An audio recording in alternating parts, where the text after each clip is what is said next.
And we are live. Hello, all you BC WrestlePod nerds out there.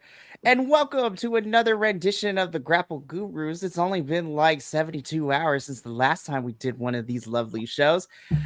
Because on Monday we also did another pay-per-view, but we are here to cover the important one, or at least the one that was the most fun from this past weekend, honestly. I had a good time really going through it. I am one of your hosts tonight, Mikey, also known as El Jefe around the BC Wrestle Pod parts.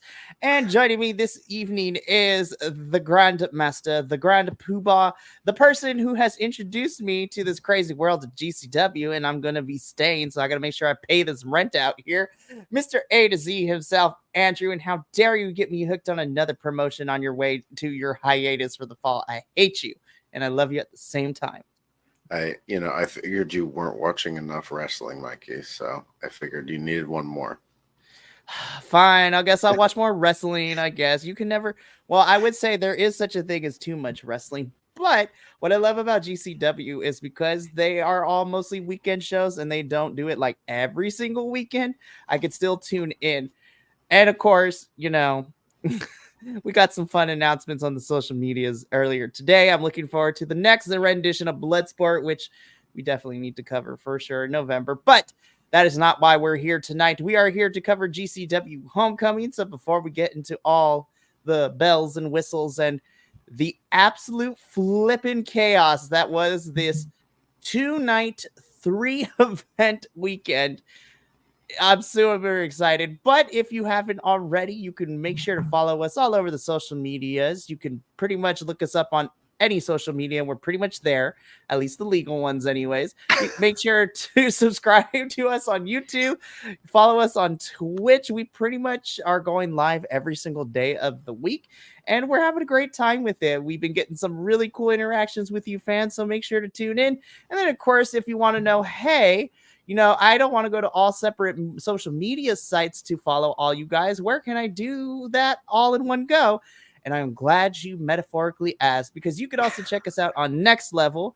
Shout out to the homies at Next Level for, inviting us to be a part of this. You can find all our social media clips, all the fun stuff we got going on. You can also support the Patreon and the PayPal and the Venmo. And listen, we're trying to keep the lights on in this part because it is expensive running an enterprise like this, even though we're doing it for fun. But yeah, we're trying to make bills happen. But that is going to be it for all of the bells and whistles. I will give my little speech at the end about what's to come for the remainder of the week and what's to come next week. But I am done talking. I am not the dapper yapper, but I am going to turn it over to my co-conspirator Andrew here to kind of lead us through everything. So Andrew, I tag you in. Let's do this. I'm channeling my inner Mr. Murdoch here as best as I can. So this is going to be a fun review. Yeah. I mean, and this is a little different. This is our first actual GCW, event review. We had one previously for Bloodsport, but as you, I think, have discovered now, Bloodsport is a very different creature. It's a unique beast. And so this is kind of our first actual review of the home brand of GCW. And as you said, we got we got 2 GCW shows. We got JCW as well, Up All Night. So we'll go through the shows in order that we saw them, and I think we'll do a grade or a ranking for each show. And then I'd like to ask you, Mikey, also what your grade was for the overall weekend. This is kind of one of their big, it's almost like their WrestleMania weekend, if we're going to look at it that way, so kind of how that played out for you as individual pieces and as an entirety. So as you pointed out, we started with Homecoming night 1, which was a stacked card that we saw from the beginning, and we quickly saw how stacked it was. You got your first taste of a couple of new people, I think, to you. I know you're very familiar with one of them, at least on the social media, and they're slightly famous family that we got to see. But this was opening the night with Zilla Fatu versus Matthew Justice. So this was, I believe, your first. Is this your first match watching Zilla Fatu wrestle? It actually is. And we talked about this last week, I believe, leading into Homecoming 2. This is my first time seeing Zilla wrestle, but not my first interaction with him because he was our neighbor at the New Jersey Wrestle Show back in May. And which is funny, him and Joey Janela were our next door neighbors while we were doing this. And I got to see them on GCW Homecoming. So it's a whole full circle moment for me. So look, I know that Zilla is part of the biggest Samoan dynasty in professional wrestling in this current day, and this man did not disappoint. This match was baller. Yeah, you actually got to see. So our neighbors from that WrestleCon were opening and closing the shows. Heck yeah. So with this being your first match in the proper GCW, seeing Zilla Fatu and Matthew Justice, who I believe is someone you're new to as well. How was this match for you, and what did you think of this being your first step into the GCW foray? So I think what I appreciated more, the match obviously was awesome and I loved it from beginning to end.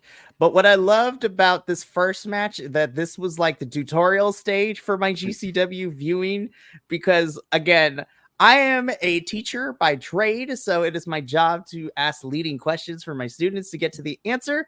And so I was asking Andrew throughout this whole match, like questions. It's like, why is there a random door? What is this called? I was like, oh my gosh, it's not a hardcore match, but people are flying all over the place. This is awesome. So, outside of the questions itself, I thought this match was really great. Man, I was like immediately a fan of Zilla's personality with the few instances we got to talk back in May. But watching this kid wrestle, I was like, oh yeah, I definitely see the Samoan dynasty in this kid.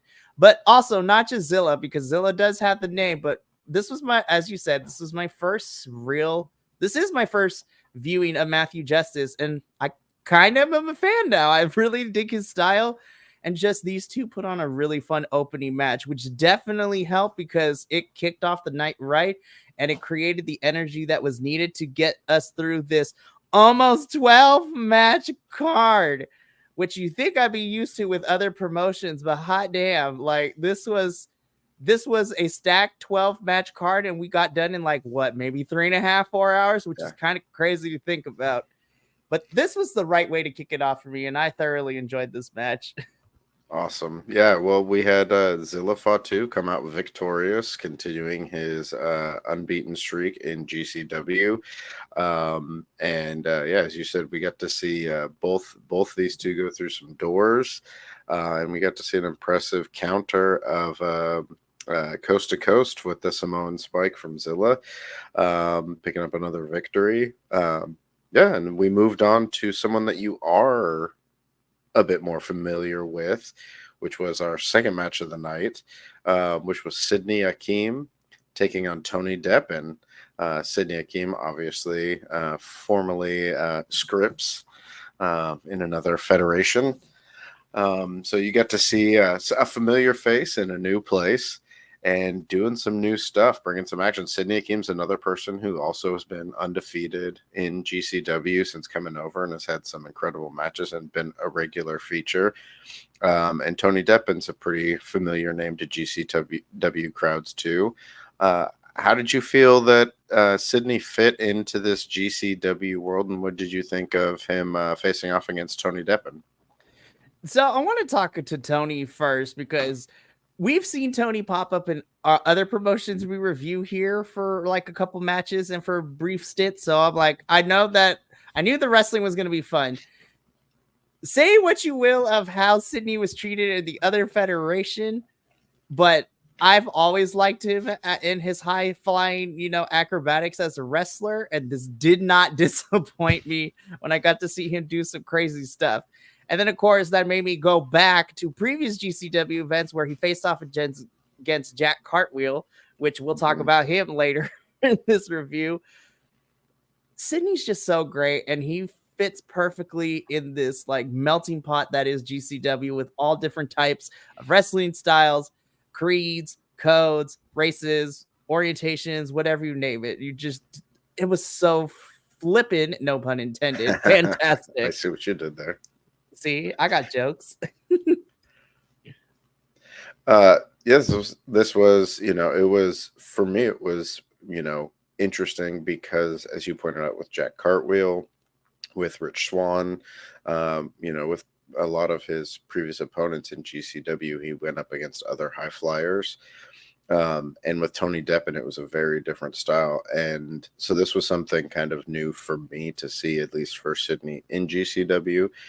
And it was nice to see because I think he's someone who has a lot of potential to, be someone that they can really, push up through their matches, and having him see some variety against his opponents was a really good move, I think. And so it was great to have on this card.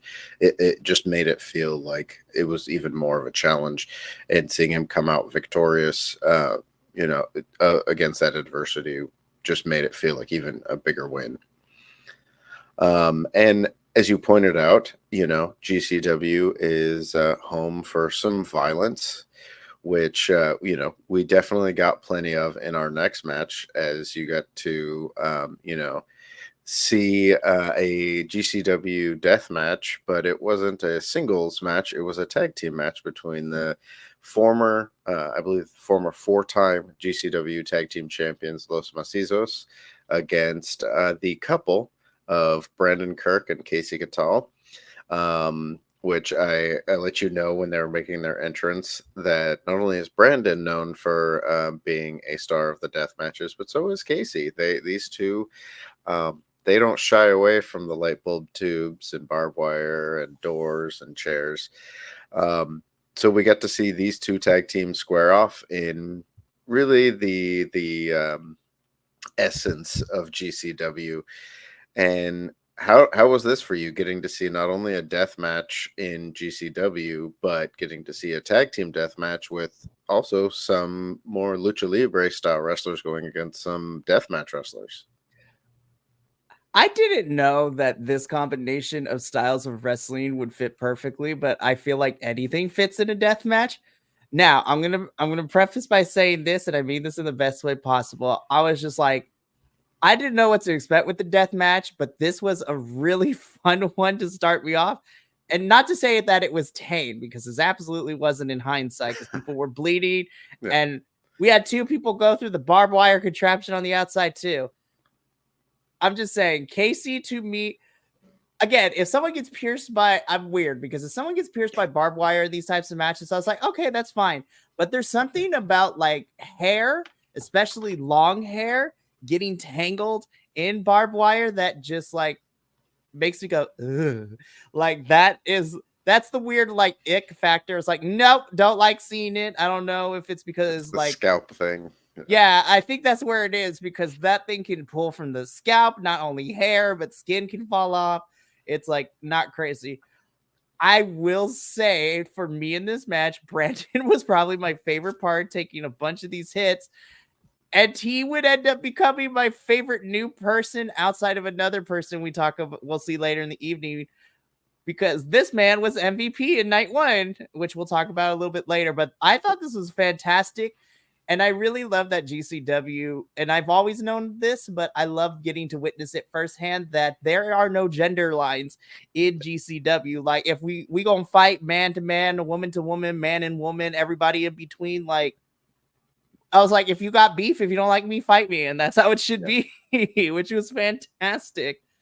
I love this so much. I thought this was a really nice, you know, appetizer to a death match, because Jesus Yeah. effing, Christmas, whatever you want to call it. I was not prepared with what happened next.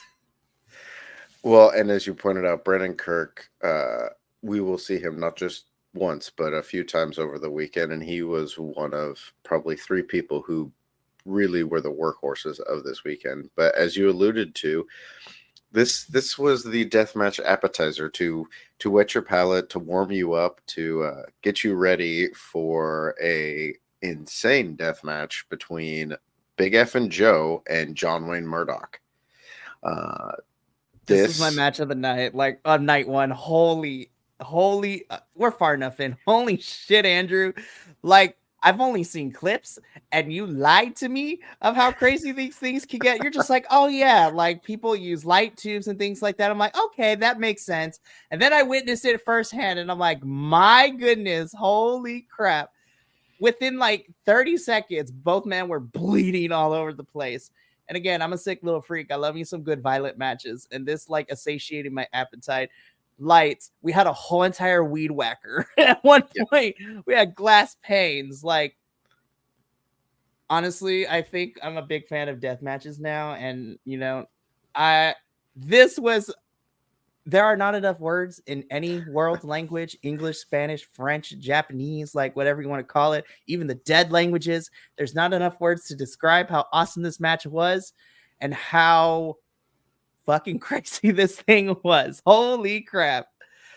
I was a big fan. I became a big fan of both of these. I love that Big F and Joe just comes out in a shirt and tidy whities. Is that his whole gimmick? And I love it. Yep. And John Wayne Murdoch reminds me of like if a serial killer used death matches instead of killing people. You know what I mean? Like he just gives me that aura, and it's fantastic. This was my match of the night. It had everything I wanted: bleeding, glass tubes, doors, like everything. And they crammed it all in the span of like 10, like 12 minutes. I was just like, please give me more. Don't let this end. I want a whole 20-minute match of this. Please, please, please. And I am happy because we got more of these types of matches later in the card, but this was my match of night one. Don't get me wrong. I thought the ladder match was fun, but this was my match of the night just for the sheer spectacle and actually how good and choreographed it was. Because not people think about fight choreography in wrestling, which is a weird thing to say because we suspend our disbelief with everything in wrestling. But everything just was like from beginning to end, paced well. The spots were choreographed well, and it didn't seem like, okay, we're going to go to this spot. Now we're going to get this spot. It's like, all right, we're just going to kill each other and see what happens next.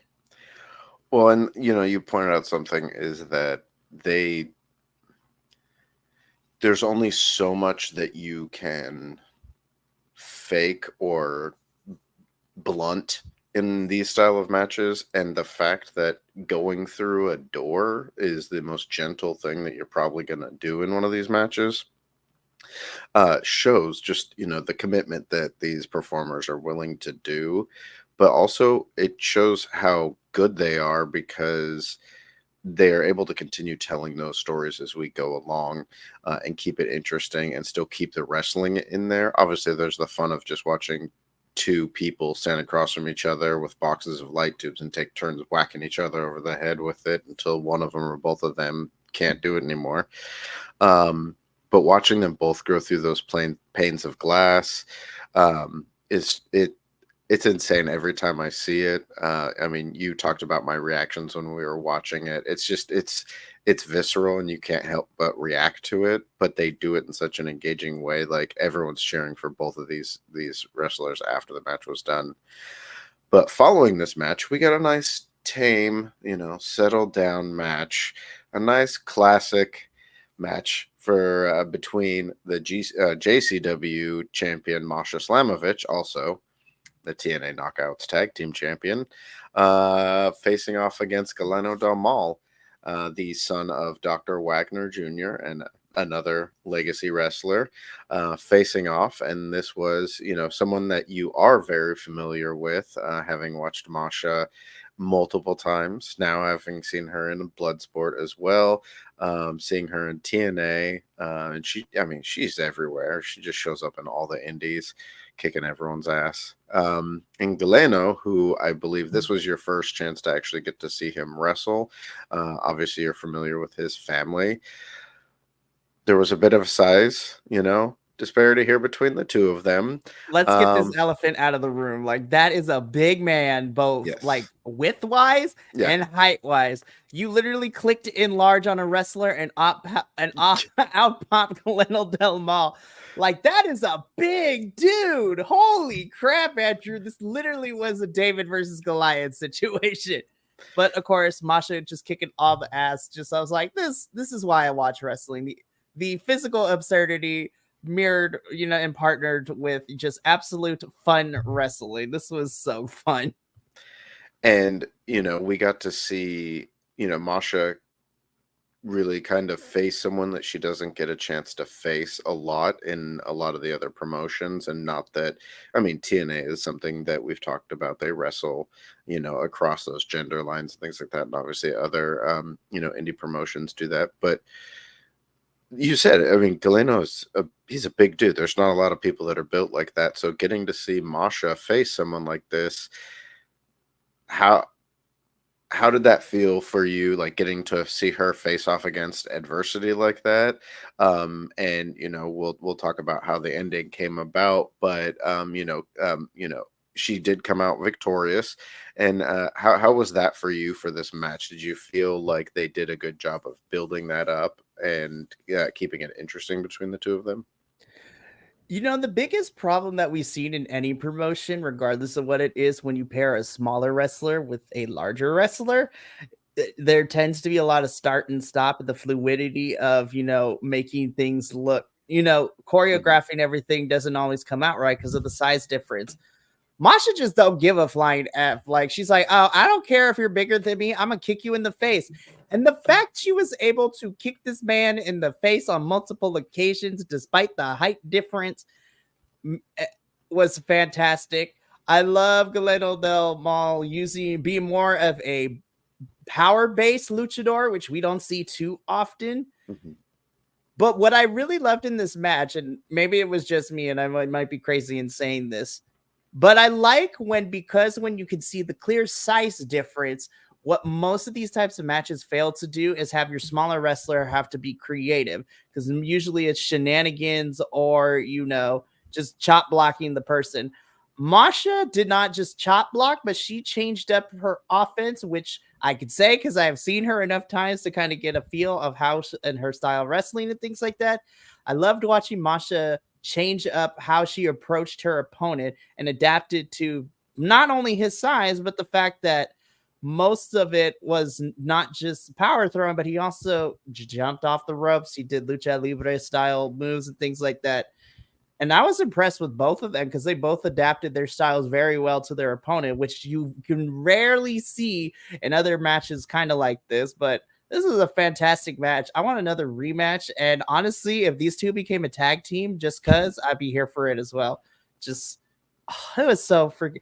I'm gonna be saying it's so good the whole entire night, and it's gonna get tired of me saying it, but like from beginning to end of night one, and even watching Up All Night and night two, I couldn't stop smiling just because GCW Homecoming to me that was just fun.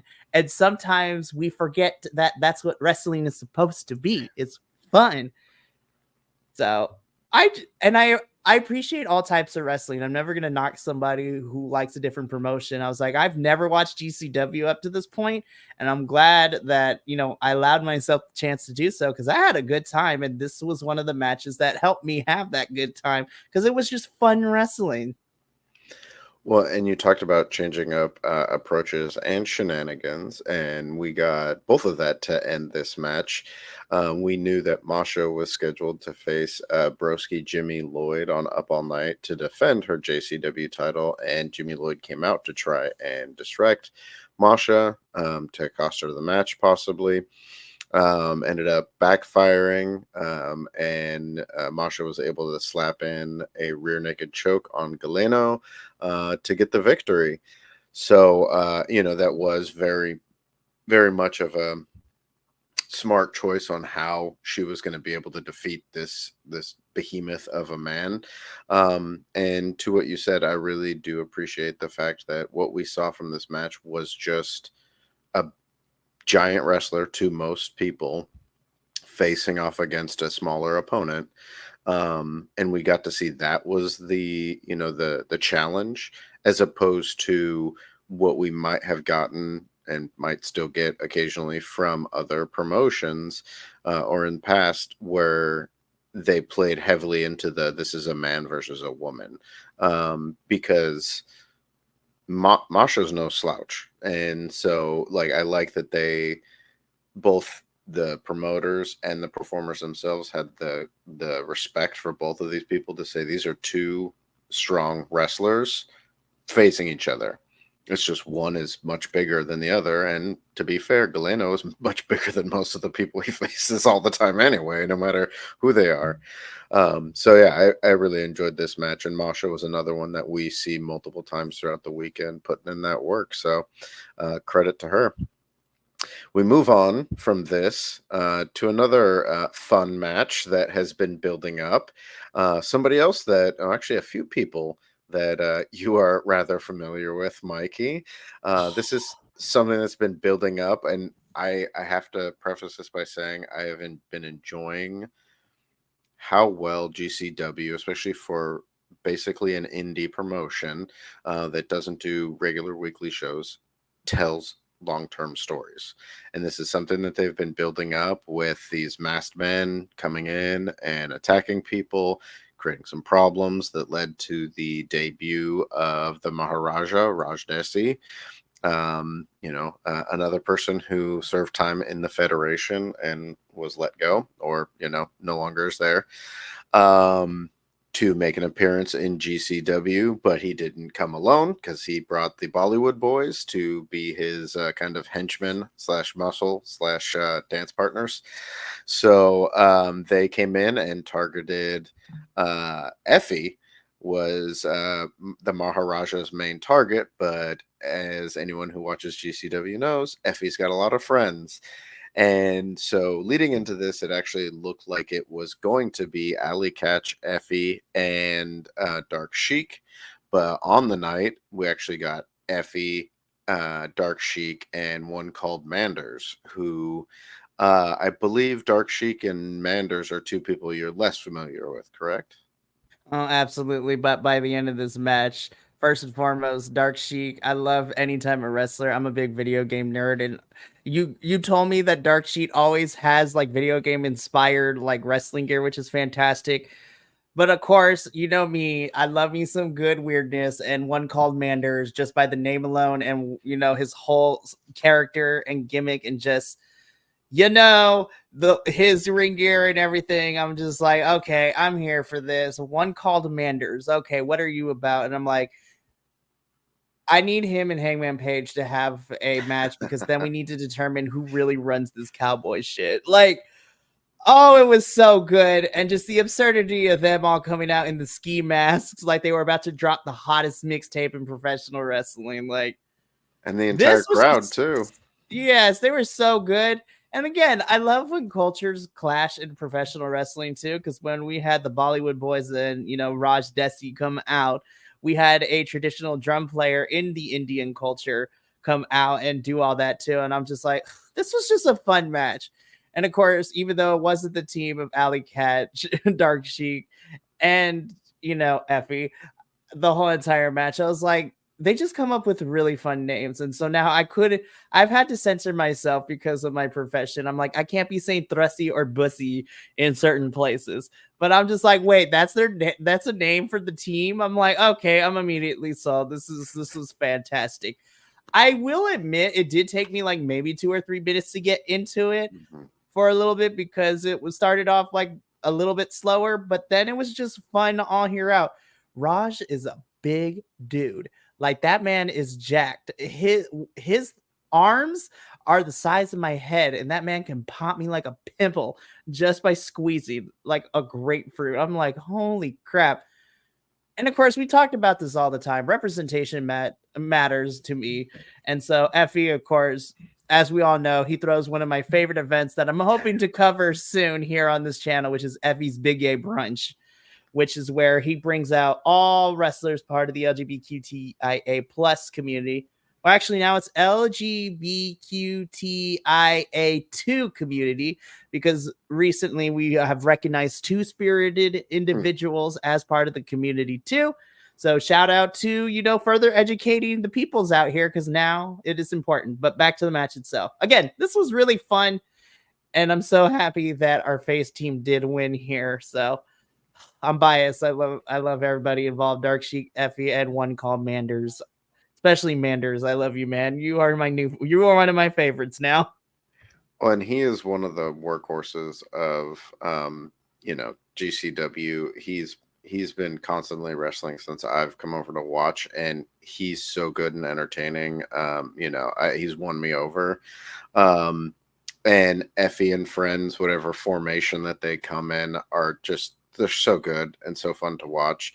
And getting to see Raj Desi, get this chance to come out and, like so many people ahead of him, Matt Cardona kind of led the way for people to realize what they can do in GCW and other places like it. And it's really leading this new wave of, alternatives for professional wrestlers. Following this, we decided to take a step away from the violence and the madness. Well, maybe not the madness. A different type of madness, Yep, it as was it a were. different. We went from wrestling madness to mass hysteria is the best way. I was like, I'm watching. It's like I was watching a tamer version of Midsummer on my screen just because of everybody who was involved in this. But Andrew, drop the primer. What did we watch next? We got to see a matchup between Danhausen and Ultramantis Black. So I know you know who Danhausen is. He has made appearances in a few of the other companies that we regularly watch. But I believe Ultramantis Black was a new face for you, or at least a new mask for you. Danhausen matches, especially in GCW, are never the norm, although they are normal for him. What was this like to see Danhausen in his quasi natural environment, facing off against someone like Ultramantis Black, who also had a unique, almost spiritual like presence to him? So I'm gonna be honest. This was the weirdest match that I have witnessed on this card. But also, this is the weird. I feel like this is the weirdest match in my watching professional wrestling, like maybe 4 or 5 years now. At this point, was probably one of the weirder ones. But I liked it so much, and I want to reiterate what we talked about during our watch along. Also, go check that out because that was a lot of fun. But I want to reiterate what we talked about during this match too, and it kind of was like my heartfelt moment in a really weird way. I know, I can't believe I'm saying that about Danhausen Black. Look at these two, like heartfelt coming from this. Like what? But the conversation me and you had on there was the fact that wrestling's supposed to be fun. This was not going to be like your Dave Meltzer 5-star banging matches. Like, yes, I have beef with the Melts man. Like, we'll talk. That's a whole different podcast. Yeah. But, a lot of the times, and I'm not saying that it's anyone's fault in particular, but I feel that we as wrestling fans in the modern era, specifically within the last 5 years or so, we've kind of gotten used to all the federations, talking about, oh my gosh, this match was great. This is like 5 stars. Like, did you see the moves X, Y, and Z person pulled? Which is all fun. I love me some good spectacle. But I feel that, and even though I wasn't alive or watching wrestling back then, I feel that the last 5 years have kind of forgotten like what paved the way for wrestling back in the 80s and the 90s with all the comedic, like literally you had Billy and Chuck, you had, now of course it was a little bit problematic, but also like Eugene was really weird as well in another federation. The many faces of Mick Foley. Exactly. Like you had all these really more character-based and comedy-based characters that kind of were a staple of the 80s and the 90s. And I feel that a lot of professionally wrestling fans scoff at, comedy wrestlers and, weird matches like this because it's not flashy or showy. Honestly, I kind of dug this match and I put it in my top 3 for the reason that it was a nice reminder. I was like, wrestling fans need to watch this match and get back to the roots of what professional wrestling can be, which is fun and weird and crazy.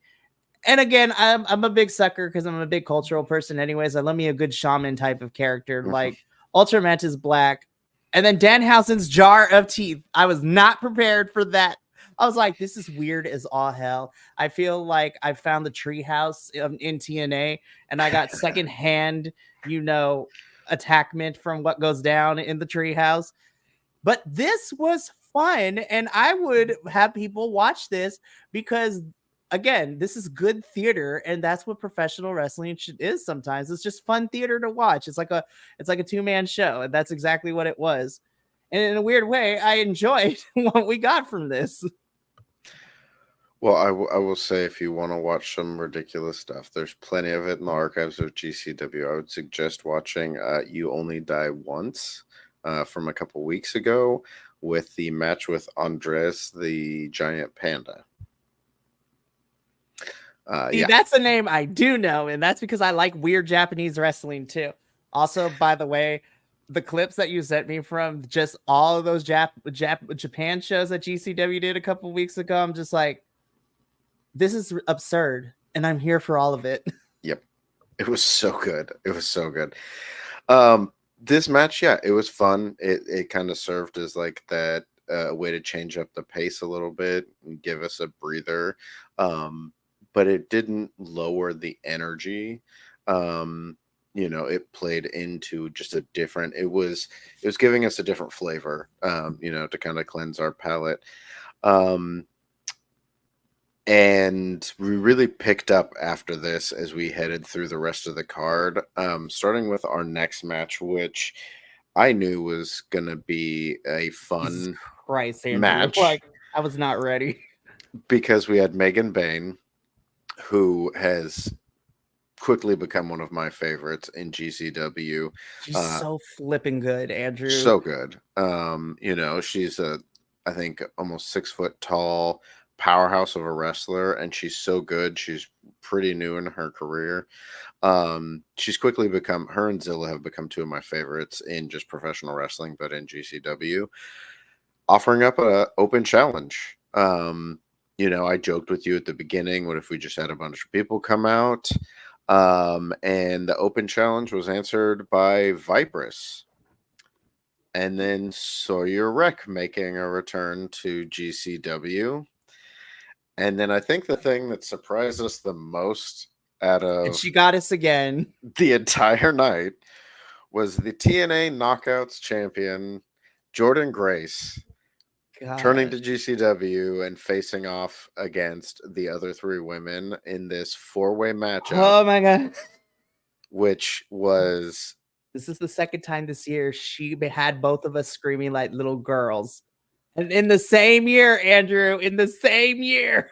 So what is that? That's because, was it this year's Royal Rumble? No, it was 3. It's 3. So the first time was, after Hard to Kill, she showed up at the Rumble and we lost our minds. The second time was when she showed up in NXT, and then we also got her a match with her versus Roxanne for the NXT Women's Championship. And then this is the third time where she's in here GCW, and she's just gonna be fighting bitches left and right. And also, the whole time keeping it down in TNA as the world champion over there, and also beating bitches up over there. Like, yeah. So we got to have this match. You got to see Sawyer Wreck, who makes Megan Bayne look like she's a little short, and Vipress, who always brings it, and we get to see the 4 of them face off against us. We've talked a little bit about how excited we were to see this match.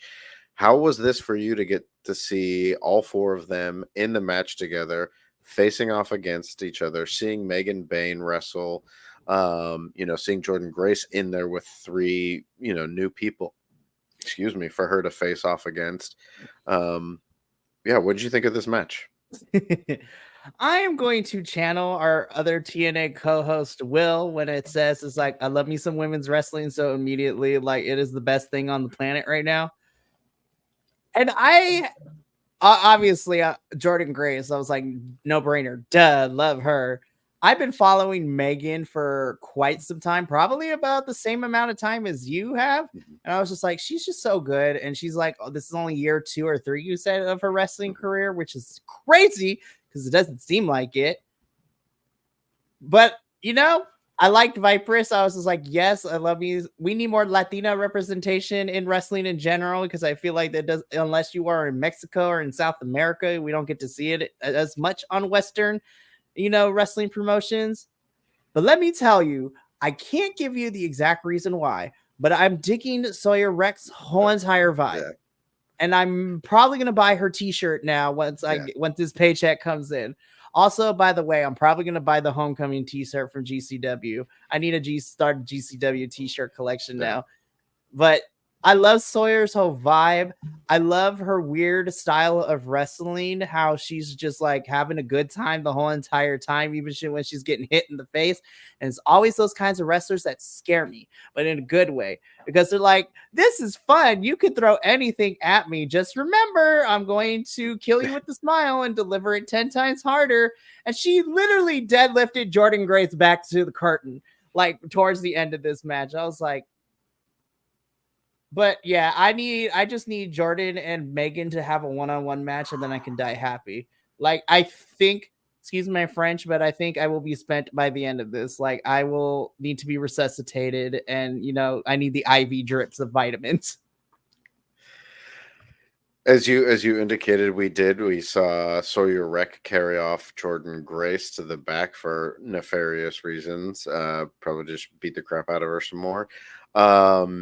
And Megan Bain used that opportunity to plant Viperous with a tombstone and pick up the victory, continuing her impressive run in GCW. And just these four delivered one of my favorite matches. This was definitely one of my top 3 matches of the night.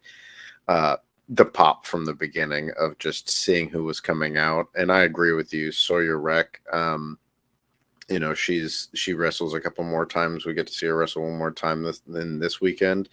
And she'll be wrestling with, I believe it's Effie and Dark Sheik at an upcoming event, which you like the names that their teams have. When she's with them, they're Thrunt.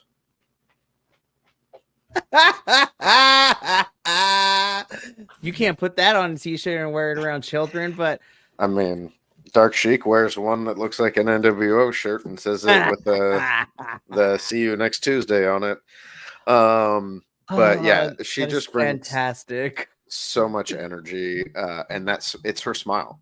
The way she smiles the entire time, it's a madness smile, but she's so good at that character work. So I'm happy to have her back in GCW.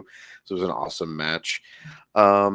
And then we move on to a match that I think it gave me so much respect for both of these performers, and the whole weekend continued that. And I think these two were probably my MVPs of the entire weekend.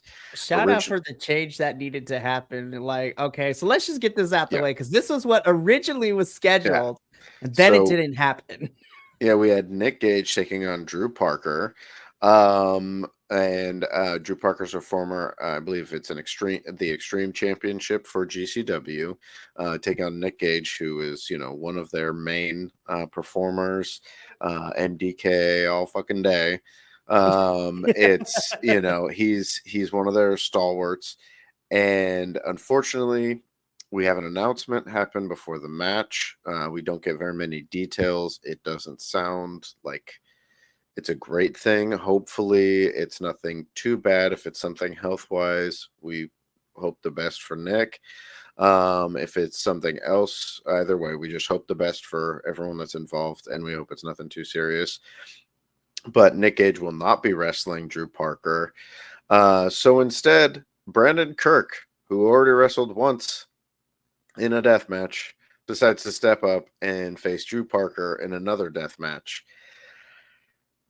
And I had nothing involved with this match, but I tell you, I was exhausted by the time that this was over. Holy crap. What did you think about these two performers coming out? You'd got to see Brandon Kirk, in a singles match now. It was a very different environment, taking on Drew Parker. What'd you think about these two? What'd you think about the match? And how do you feel like that they kind of represented for the death match as kind of this icon for GCW? Listen, Linda, listen, like, hold up. I need everyone to come here really quickly, because I thought Big F and Joe and John Wick Murdoch's death match was crazy. This was in contention for my favorite death match in night one. And I'm gonna tell you why. These mofos took it a step further. Yes, there were tubes. Yes, there were glass pane. Yes, there was craziness. These mofos put tubes in their opponents' mouths and then broke them in said mouths. Like, what? Like, there are no words. Like, the whole entire time, the best way to describe how this match was watching it live with you when we did the watch along, Andrews, it was just the word of the day is onomatopoeia, because all I made were just sounds and noises because I could not believe what I was watching on my screen. And by the end of it, I was just like, Dan, Brandon is MVP for me night one. Like, there's nothing and nobody can tell me otherwise. He comes into this match that, as an opponent that wasn't originally scheduled to be in part of it, and he killed it. And then he put over Drew Parker afterwards on the mic, which was really cool to see too. Yeah. And Drew also doing the same for him. Like, this match ruled. I loved it so much. It was really, making the best of a bad situation. And like I said before, hats off to both these guys. They killed it and almost killed each other. So we move on from that, and it sounds crazy to say that this match was tame by comparison, but it had a lot of energy going into it. As GCW likes to do these, surprise you with it in most of their cards, adds a little extra flavor, adds a little extra space for some people who aren't in some of the other matches. And I know we complain about them in some of the other promotions, but I actually appreciate the way that GCW does this. And we got a 6-man scramble, which featured Alec Price, Dustin Waller, Fuego del Sol, Griffin McCoy, Jack Cartwheel, and Mr. Danger facing off against each other. You are someone who watches these other promotions that I speak of, where we get these often multi-person matches to kind of fill the time and use people, and because we don't know how else to use them. How did you feel that GCW handled that, especially as essentially kind of the co-main event, or the, at least the lead up to our main event? And outside of that, what'd you think of the matches? We got 6 incredibly high energy performers, some that you are very familiar with Fuego and Jack Cartwheel, and some people who were very new for you to get a chance to see. How did you feel this match paid off, both in the multi-person match and as just a match in itself? All right, so to answer the question about the 6-man scramble just as a concept first, I've loved it. I really, really did. My biggest gripe with other wrestling promotions is when we do multi-man matches like this, it's always either A, for something really stupid as the reward, or B, it's just like, these are all the folks that didn't get storylines or matches on the pay-per-view, so just throw them all together and see what happens. And 9 out of 10 times, there's no magic. It died. So now, going to the actual participants in the scramble matches, I love all 6 of them. So I will go by and describe like in a few adjectives or less for each of them. First and foremost, Fuego del Sol. I'm happy that you are on my screen on multiple places. Like, I think Fuego is great. And you know what? We'll talk more about him night 2. Because I'm like, that was a whole sequence that I was not prepared for, especially the absurdity of, after the match that happened.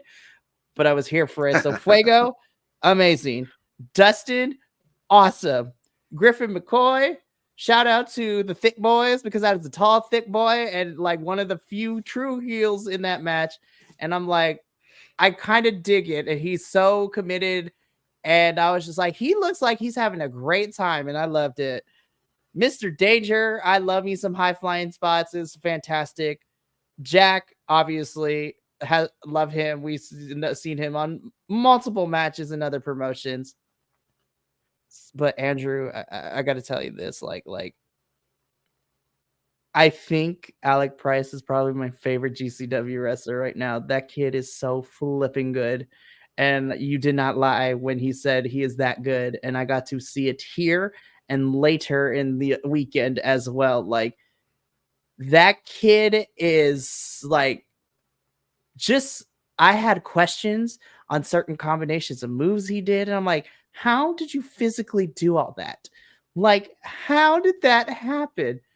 I am a mark for this kid, and I'm just like, I am a new fan. Like, I like some new folks here, and I was like, okay, I'm gonna follow you, but this kid is gonna be one to watch for me because I want to see where he goes in GCW, and if he decides, when he's ready to see what if any where he will end up, whether he decides to go to the big leagues or continue to do independence. I'm gonna be following this kid to see where his career takes him, and I'm calling it now on August 29th at 8:25 p.m. Pacific Standard Time. I am calling my shot here. This kid is going to be a big name in the conversation with, up there, top 10 wrestlers in the next couple of years. So that is how impressed I was with Mr. Price in this match and in this whole weekend in general.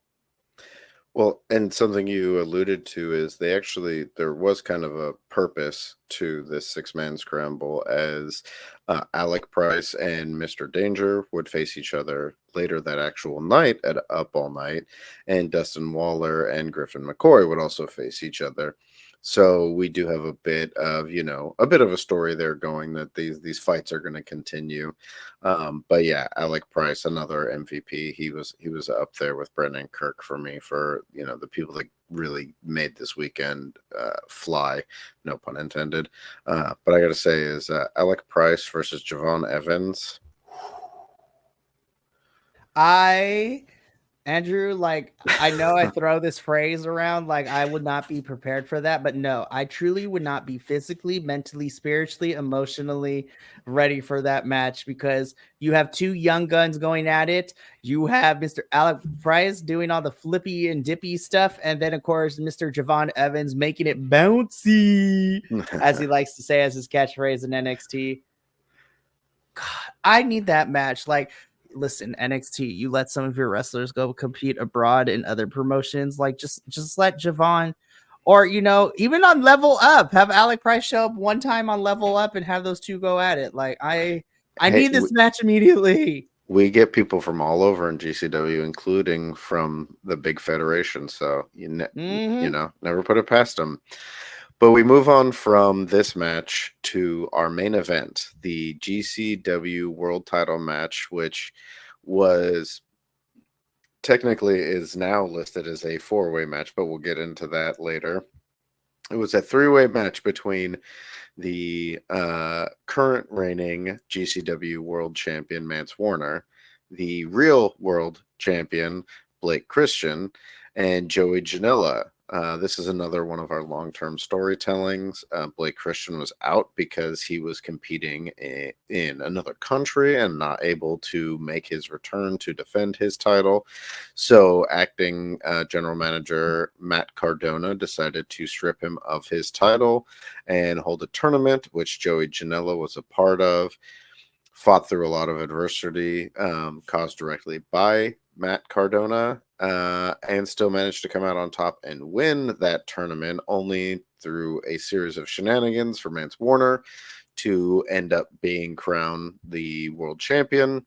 And Blake Christian came back to announce that he thought it was a bunch of horseshit, and that he would still be holding his title. So they decided to hold this 3-way match between basically the two champions and the number one contender to face off for crowning the actual undisputed GCW World Champion in a ladder match, which they must have got all the ladders from all the stores in the nearby locations, because this area was surrounded by ladders. So what'd you think about this match, Mikey, about both it being this 3-way ladder match, which is always a fun stipulation for a championship match, and we'll start off with just the match itself, the performance between the 3 listed performers, and then we'll get into some of the shenanigans and surprises that we got near the end of this. Okay, I'm glad you said that, because that helps me focus on what I'm gonna say. Like, actually, like, keep it on track. So I have actually, of all the matches on night one, these were the wrestlers that I know the most in a weirdly Mhm. weird way.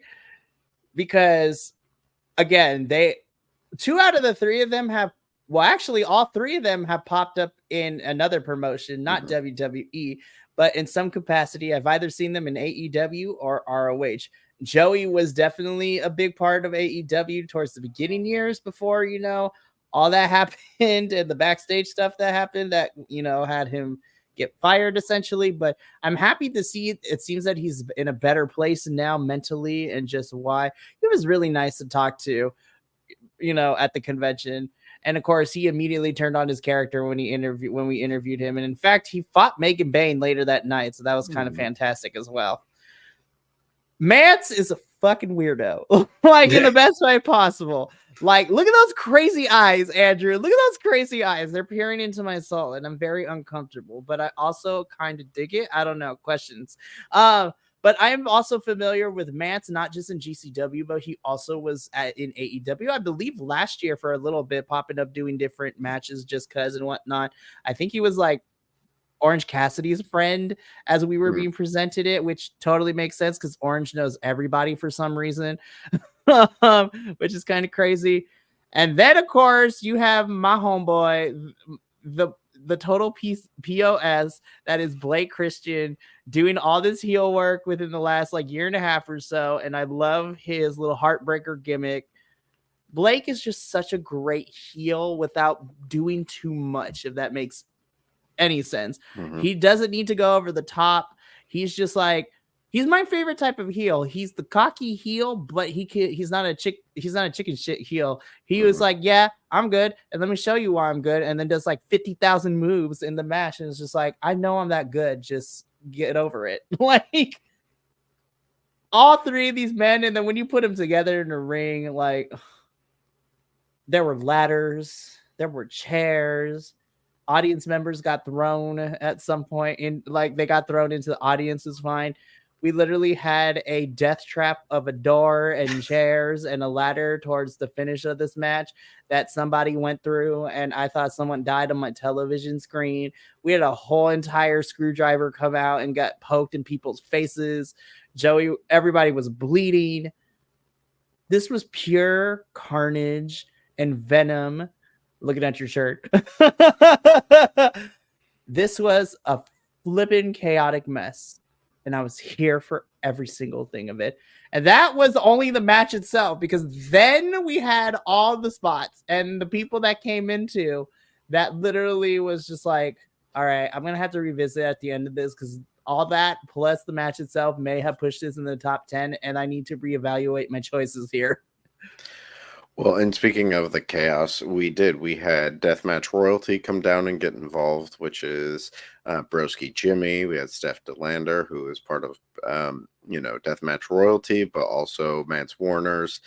They keep saying different things, but we'll just say partner. Mhm. I'm not sure how PCO feels about that, but it's for another show. We'll find Um, out on Friday.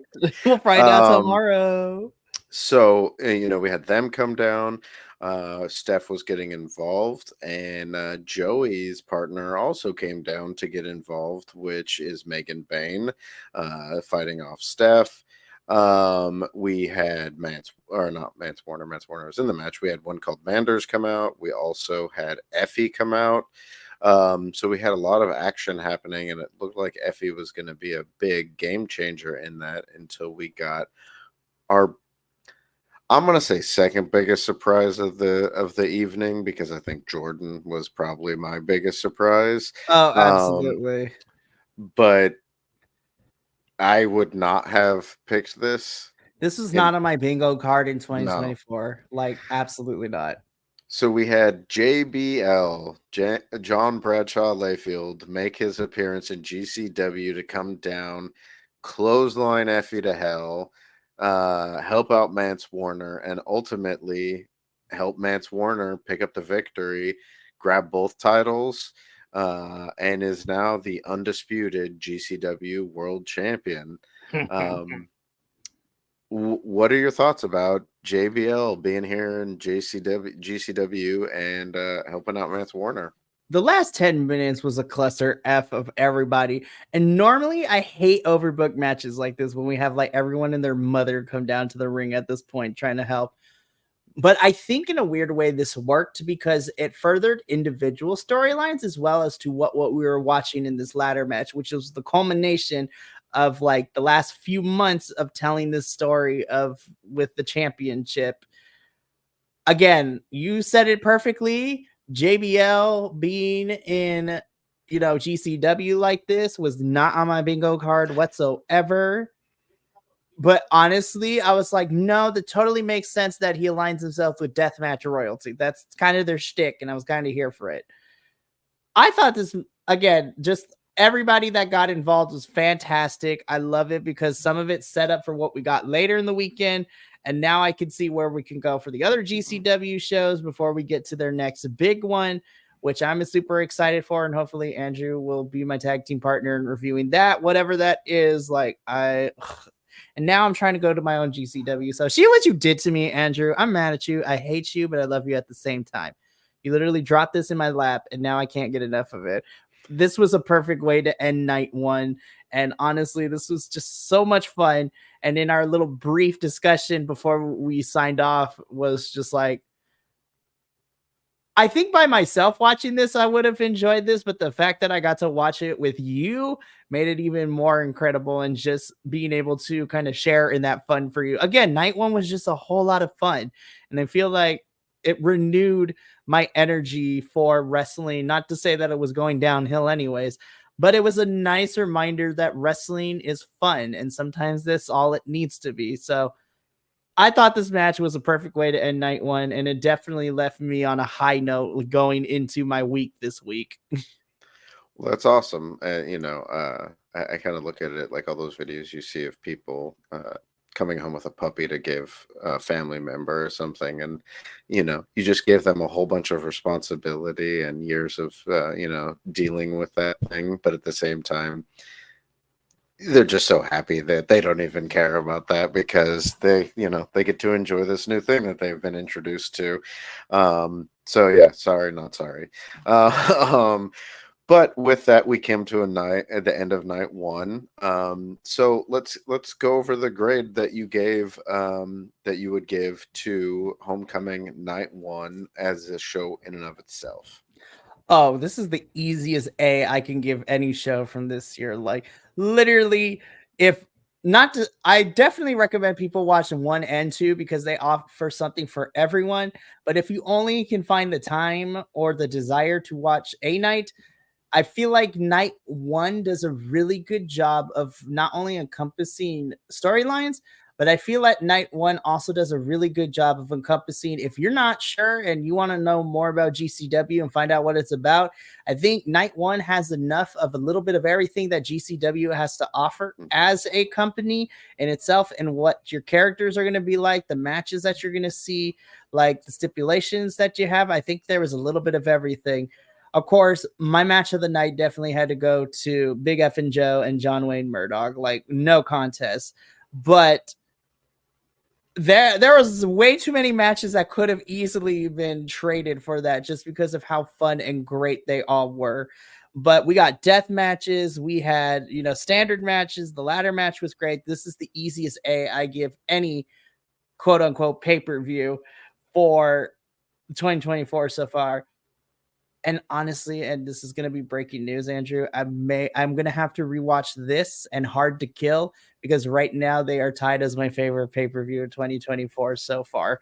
And that's saying something because Hard to Kill is the highest I have given a pay-per-view this year. Nothing has gotten close to it except for the other Big Four TNA pay-per-views, but have yet to break it. And I gotta say, the fact that GCW is able to put on shows that not only give you that energy about professional wrestling, but put on a show in an entirety that puts it up there with these other shows while being at an indie level, having, much less support, much less backing, trying to put these things on, being in smaller venues. I think it's a real testament to what GCW has and what they can do with it and what the company is. And I think, if nothing else, that's what's made me a big proponent for GCW and wrestling fans watching this because, like you said, there is stuff in there for everyone, and if you really appreciate what goes into professional wrestling, you can't help but enjoy GCW. I gave this an A+ for me. As I said in my report card, there were probably 3 matches that I was struggling with to give match of the night, and I could not pick one. So I didn't have a match of the night for night one. It was phenomenal. I enjoyed it from top to bottom. A+, one of my favorite shows of the year, if not my favorite show of the year. So I GCW keeps me coming back to professional wrestling when there's hard nights of other shows, and so it just keeps me looking forward to what's coming next. Speaking of what's coming next, we didn't get much time to rest, and neither did many of the wrestlers, as there was JCW Up All Night, which is a common event for them to hold between some of their bigger events like Tournament of Survival and Cage of Survival, which happen back to back. Up All Night generally happens after it, and it happens at midnight for the wrestlers. For us, it was a little earlier since they're in a different time zone. We'll go through these matches a little quicker. It was a shorter card, but it was still a fun card, and we got to see very familiar faces from what we had seen previously and some people who weren't at Homecoming. We started off the night with Griffin McCoy versus Dustin Waller, who we got to see in the 6-man scramble. Griffin McCoy ended up coming out victorious in that matchup. Do you have anything you want to add in there about this match? Any thoughts? I love the smaller crowd, those who are dedicated to watching all kinds of wrestling at such late hours, which is crazy. Who would do such a thing? Looking at All In, almost staying up to midnight watching that thing was kind of nuts after the fact, even though it aired in the morning. But I thought this was just this was a fun opener. Again, I'm going to be repeating myself a lot for a lot of this, but I thought this was a fun opener, and it definitely, Up All Night is a different vibe, and I kind of like that it was different than Homecoming night 1 and night 2 as well, even though night 2 hadn't happened yet. But I love that Up All Night was its own flavor, and I thought the match itself was fun. I actually enjoyed it. It was nice, and that's the best way I could put it. It was nice because, again, I was watching this and Homecoming night 2 back to back, so I was just like, "There's a lot of wrestling, but I got to give it my attention." So I thought it was a fun match. I enjoyed myself, and like I said before, I love how committed Griffin is to being this heel in GCW, and I'm kind of here for it. And I did. I tried to get as best a count I could, and there were at least 60 people still there watching it, which is impressive considering it was midnight. It is a smaller promotion, and smaller card. Um, but they, kind of pulled out the big guns in their next match, which was for the JCW title, which was Masha Slamovich taking on Broski Jimmy, which were probably the 2 biggest names, and it was a title match on this card. And it surprised me at first that this was the second match of the night, though I think part of that was so that Jimmy Lloyd and Masha Slamovich could get a little bit more rest before they came back for the next day's show, because they would be back in full force on night 2. So we got to see the 2 of them face off against each other. Jimmy Lloyd has been attacking Masha and trying to create some problems because he wants that JCW title. Doesn't think Masha should have it. So he's been a little pain in the ass to Masha. So they finally got to square off. What'd you think about this match, and what'd you think about what kind of happened post-match? So I'm probably gonna get some hate for saying this, but I thought it was a good match. I I think on paper, and again, maybe it's because I don't have too much experience with the GCW and JCW world. I was just like, I think maybe my expectations were a little too high. I thought this was a good match, but there were just some elements I felt like were missing to make it great. I do, but probably I was like, I understand, probably because also, even though Mr. Broski Jimmy didn't necessarily wrestle on the show, he was there the whole entire time. And of course, Masha wrestling literally hours before too with all of this. So it definitely started to show. But I thought it was, again, it was still a fun match. But there were certain elements I was like, I feel like there's just some minor nitpicks and something's missing.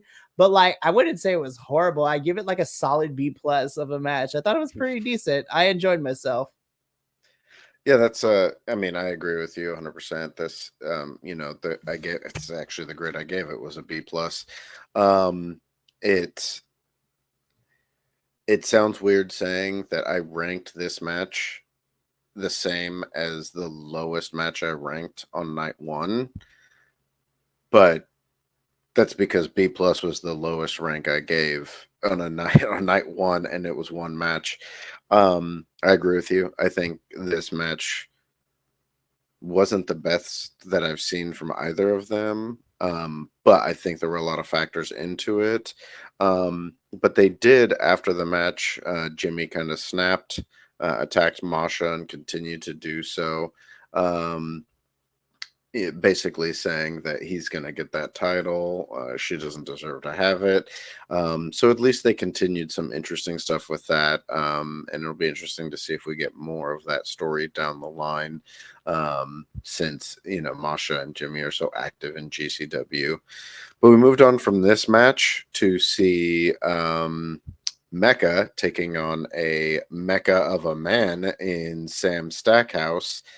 You talk about a big man. Sam Stackhouse is a big man. His name, it's so weird. Okay, so I try not to compare wrestlers, but when I saw Sam Stackhouse, it was giving me Mr. Falabala vibes from TNA, who I also Mm-hmm. love so dearly too. And I'm just like, oh, Sam, you're already in my good graces. I love you. I love you so much.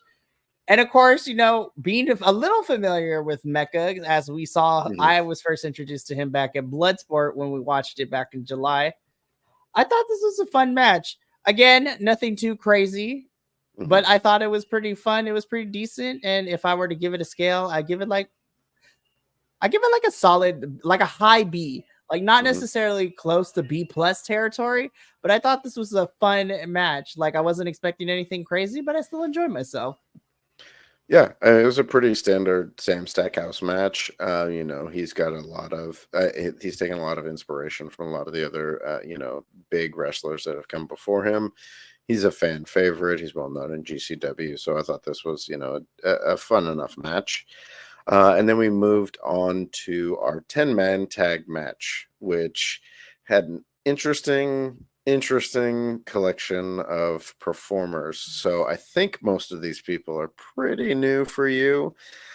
We had the team of the Shitheads taking on which consisted of Ariel Van Gogh, Bam Sullivan, Charlie Tiger, Rob Shit, and Shane Mercer.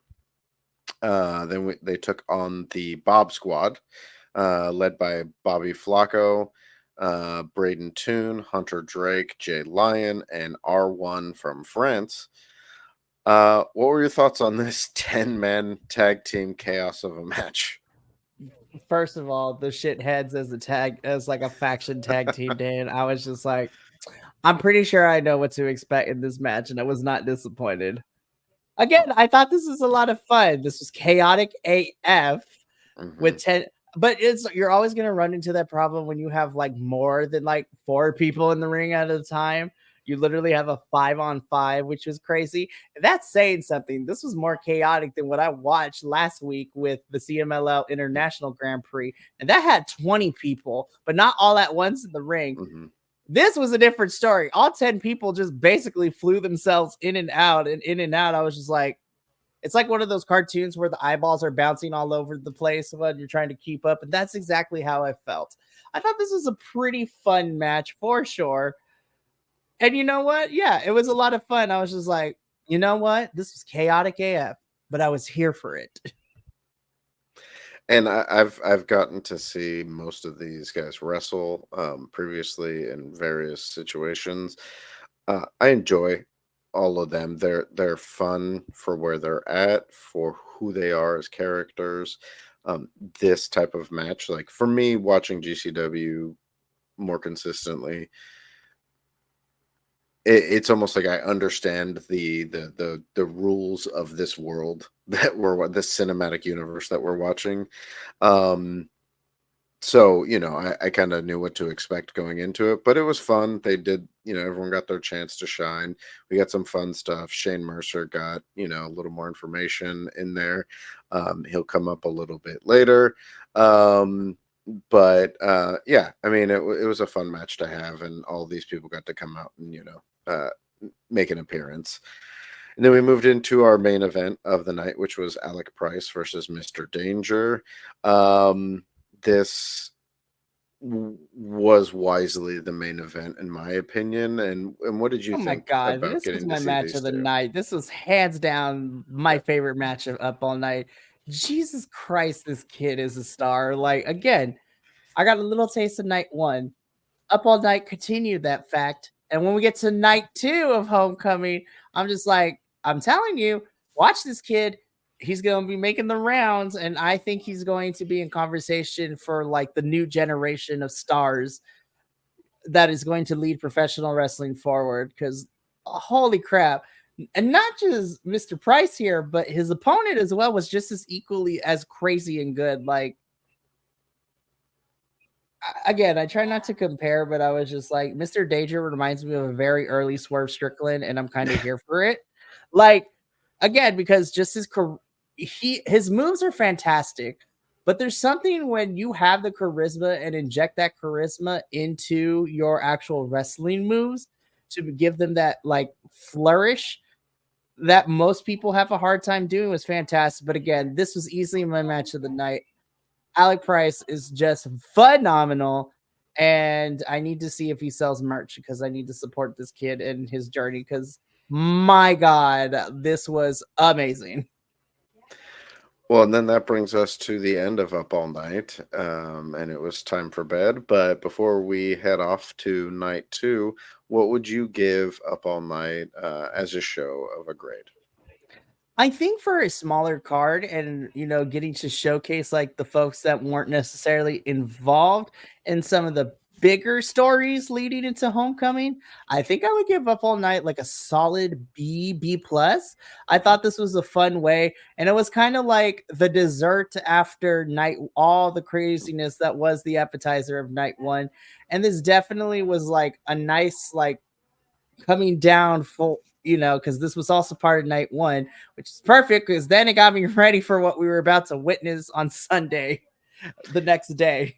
It was a nice nightcap to just kind of mellow out the Yeah. rest of the I was evening. like, I can go to bed peacefully, or in my case, I can eat my sandwich now. It's lunchtime. So now that I've gotten through this, and I literally was trying to eat my lunch like a normal person. But then night two happened of Homecoming, and that made it impossible for me to be a regular person while I was eating my lunch.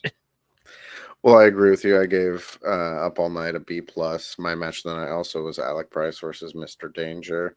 It was actually the only match of the night that got an A grade out of everything, but it was a lot of fun. I like to see GCW get some of that or JCW get some of that respect and showing there too, and kind of GCW paying homage to their history.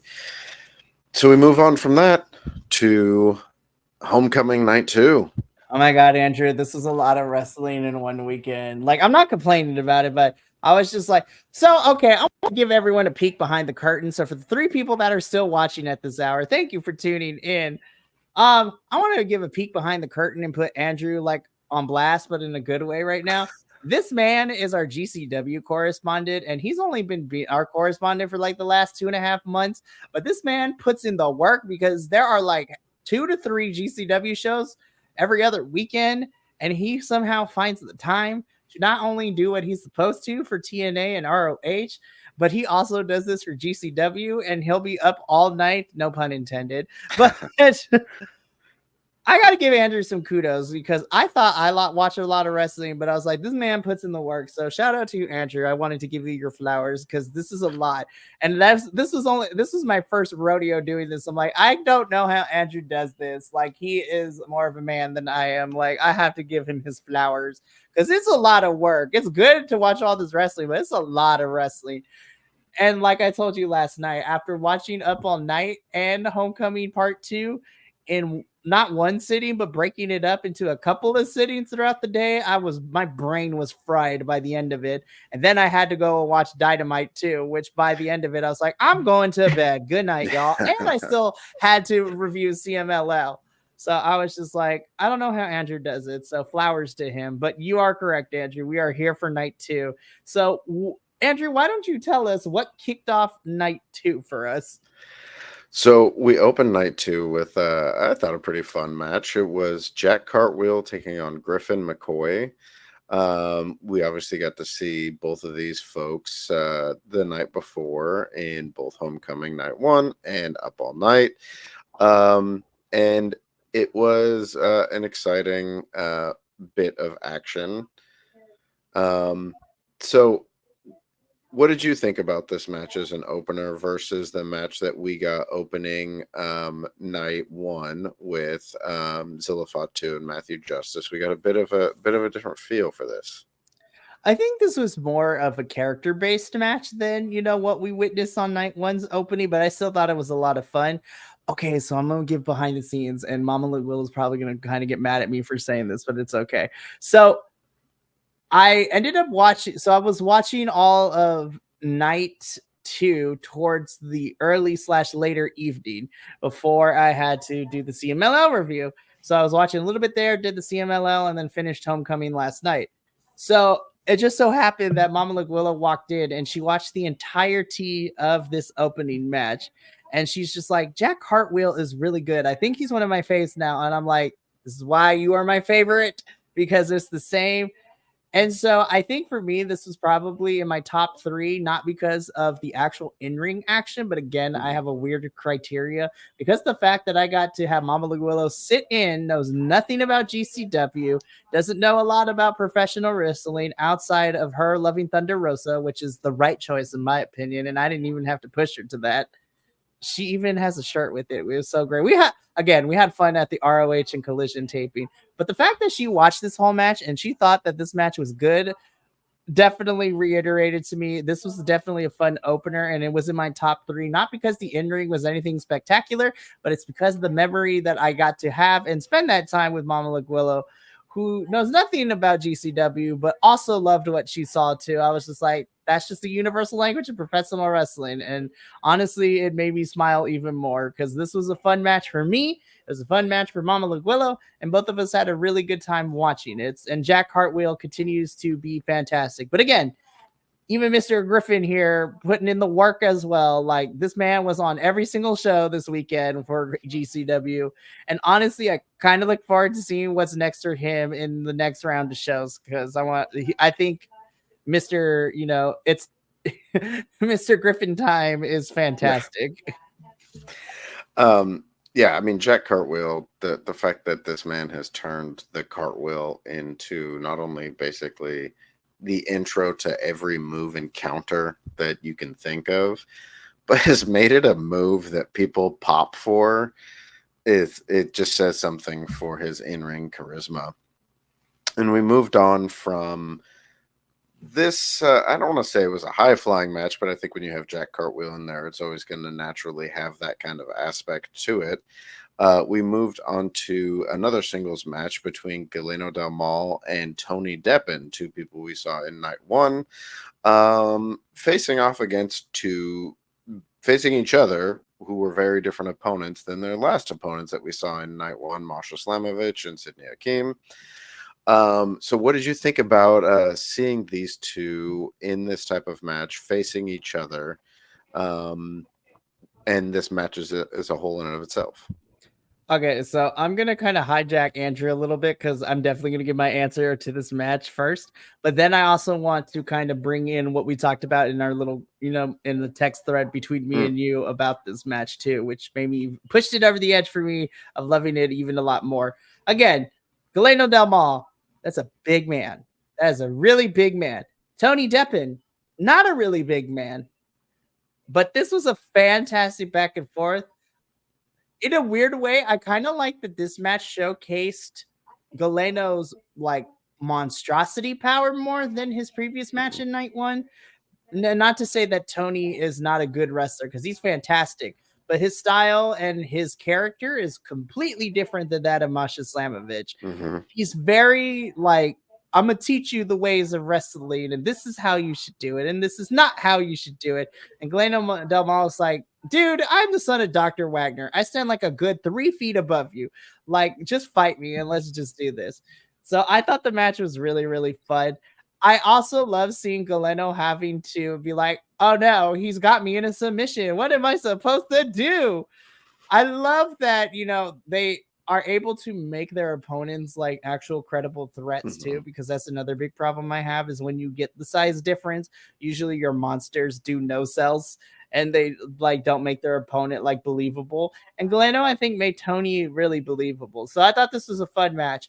But what I appreciated even more, and Tony Deppen shot up my ranks as a respectable wrestler, in my opinion, is what we talked about in our little text thread, which so I can tell it or you can tell it, Andrew. It's up to you because you were the one that kind of made this observation. Oh, go ahead. Continue. So me and Andrew were texting, and he happened to text me at the right time. He's like, "Hey, so did you see the Galeno versus Tony match yet?" I'm like, "I'm just starting it." And Andrew tells me to keep an eye at the spot. And he's like, when he gets his back break against, the ring post. So it's like, okay. So I'm like, this the whole entire time focused in. It melted my little heart because we see that there's a kid, maybe 5 or 6, 7 at best in here. He's not in the double digits quite yet, or even maybe 4 at this point. But this kid was kind of had a worried look on his face after Galeno threw Tony's back into the thing. So what I loved, and I thought it was funny, but like in the best way possible, Tony is writhing in pain, looks at the kid, breaks character for a hot minute to smile, to tell him that he's okay, to give him that nonverbal, and then goes back to crying in pain for getting thrown against the ring post. And I'm just like, I don't know exactly how to put this into words. I do not have children of my own. I am not a parent. Andrew just recently became a parent not too long ago. But there's something about wrestlers making sure that Mm-hmm. younger fans are always taken care of. And especially when it comes to the nonverbal cues. Like, again, I wear my heart on my sleeve. I'm a big sucker for any of these promotions when they post these social media videos of like little kids like 4, 5, and 6 being able to come into the ring or hang out with their wrestlers. That is why Tony Deppen I respect. You say what you will about his title run, but you can never make me hate Cody Rhodes when it comes to his interactions with children, because he loves that stuff.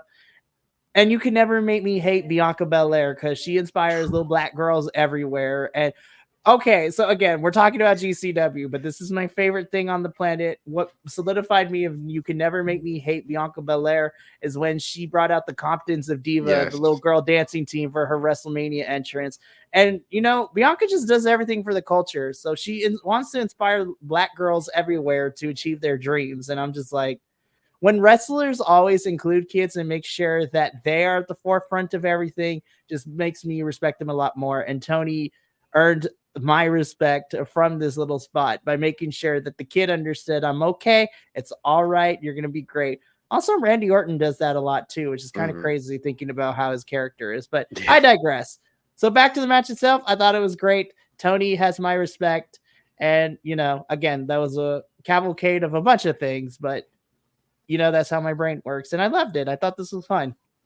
Well, and it it surprised me, and it doesn't anymore, but it surprised me that there are so many kids that come to GCW shows. It makes sense because in the sense that they're indie shows, there are local, they're easier to access. They're easier to get into than some of the bigger shows. But the fact that like I've watched a show where they called out a kid who was having their 10th birthday at one of the events. You'll see kids in there at one point later. We get a very vocal kid interacting with Mance Warner. So it did surprise me, but it makes me appreciate the fact that even though they are this death match holding crazy rules, all kinds of shenanigans going kind of promotion, that they do look out for everybody. Because those are the fans and potentially wrestlers of the future. So, that's kind of awesome. Speaking of awesome, I'll just say it now. This was my match of the night. Zilla Fatu versus Mike Bailey. You and me, I feel like are like brothers that were separated, because this is also, we have that telepathy going on, because this was also my match of night 2, hands down. Listen, yeah. I'm a Speedball Mike Bailey shill. You are never going to have me hate this man. I did not know I wanted him and Zilla Fatu to fight until we watched this match, and my God, did neither one of these men hold anything back. No. And I think we both knew, and I think everyone that knows these two knew that this match was gonna be amazing. But they outshined what we expected. To kind of give it away here, Mike Bailey comes up with the victory, which he is the first person in GCW to defeat Zilla Fatu.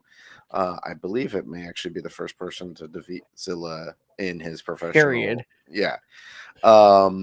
He barely won that, though. Barely won that. He had to roll him up to win. He hit an Ultima weapon, still couldn't put him away. I also appreciate, that Mike Bailey's partner was actually on commentary. We love Veda in this household. I love Veda and Mike. So what did you think? I mean, we've talked about it a little bit, but what did you think about this match as far as both of them getting to not only live up to the expectations of what we've seen of them, but getting to both look strong in this? And what did you think about Mike Bailey being the one Mike Bailey, the current reigning TNA X Division champion, getting to be the one that defeated Zilla Fatu for the first time? I say I should be surprised, but I'm not, because it's B-Ball Mike Bailey. And again, we talk about this all. He is so very underrated in what he does. But as soon as I saw this on the card, I was like, oh, this match is going to I don't care what nobody says. Even if I haven't watched it yet, this match is going to live up to my hype. What this match did for me too is that it showed me that you can have a light hardcore match, because there were doors, there were chairs, but it wasn't excessive, and everything was used with a sense of logic and reasoning. I don't know if that makes any sense, but like everything that they did is just like, all right, Zilla knows that Speedball is not going to give up, so he's going to have to do everything he can. Mike Bailey, as much as we love him as a face, also knows that this is literally Zilla mother effing Fatu. Like, this dude literally is like the other Fatu and the Federation. Like, you need to put them all down. Like, this match lived up to my expectations and then some. Like, literally, these two put on a classic. And again, I'm going to have to revisit my list, because I have to figure out I have to narrow it down from a top 10 to a top 3 at the end of the year. And I don't know if I can do it, Andrew. I need somebody to guide me through this, because literally GCW has added a bunch of matches that I need to rewatch to narrow it down. And that's not fair. I'm mad at you, but I loved it. This match was awesome. Yeah. You could have put this match in any of the big companies, and it'd be stealing the show. Zilla Fatu, we talk about future stars. Zilla Fatu, hands down, is a future star. I mean, he's a star now. I selfishly don't want him to move on. I mean, there's no doubt he's going to move to the Federation. No doubt. I selfishly don't want him to move there too soon, because I love watching him in GCW. I think he's so great there. Let this man win one of your GCW titles, just to give him some kudos for the work that he's done. Mike Bailey has been making me a fan of theirs since I started rewatching TNA. Had no real idea who Mike Bailey was, And I've said it before, I'll say it again, is probably one of the most under recognized and undervalued wrestlers to the mainstream audience. Because when you talk about, if nothing other than, in-ring performance, Mike Bailey is up there at the top level with the best of the best.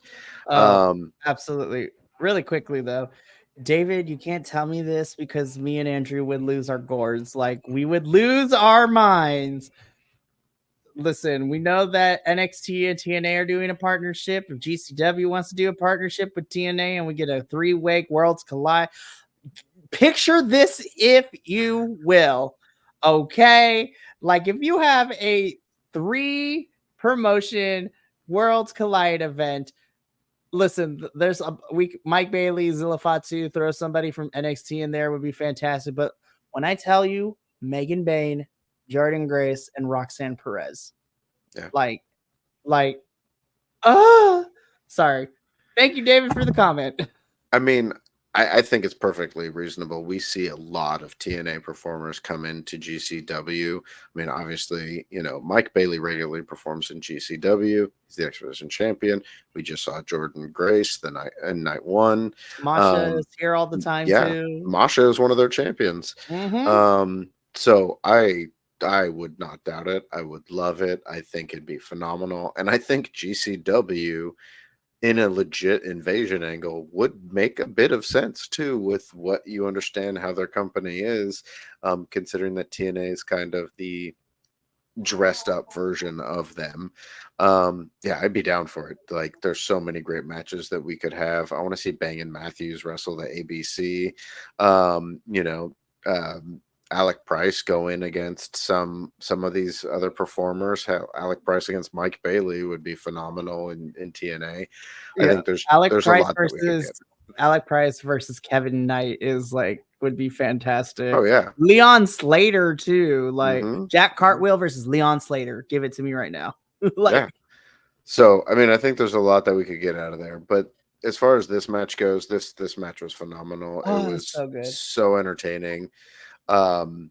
It had me thinking about this match even as we went into other matches and as the end of the event happened.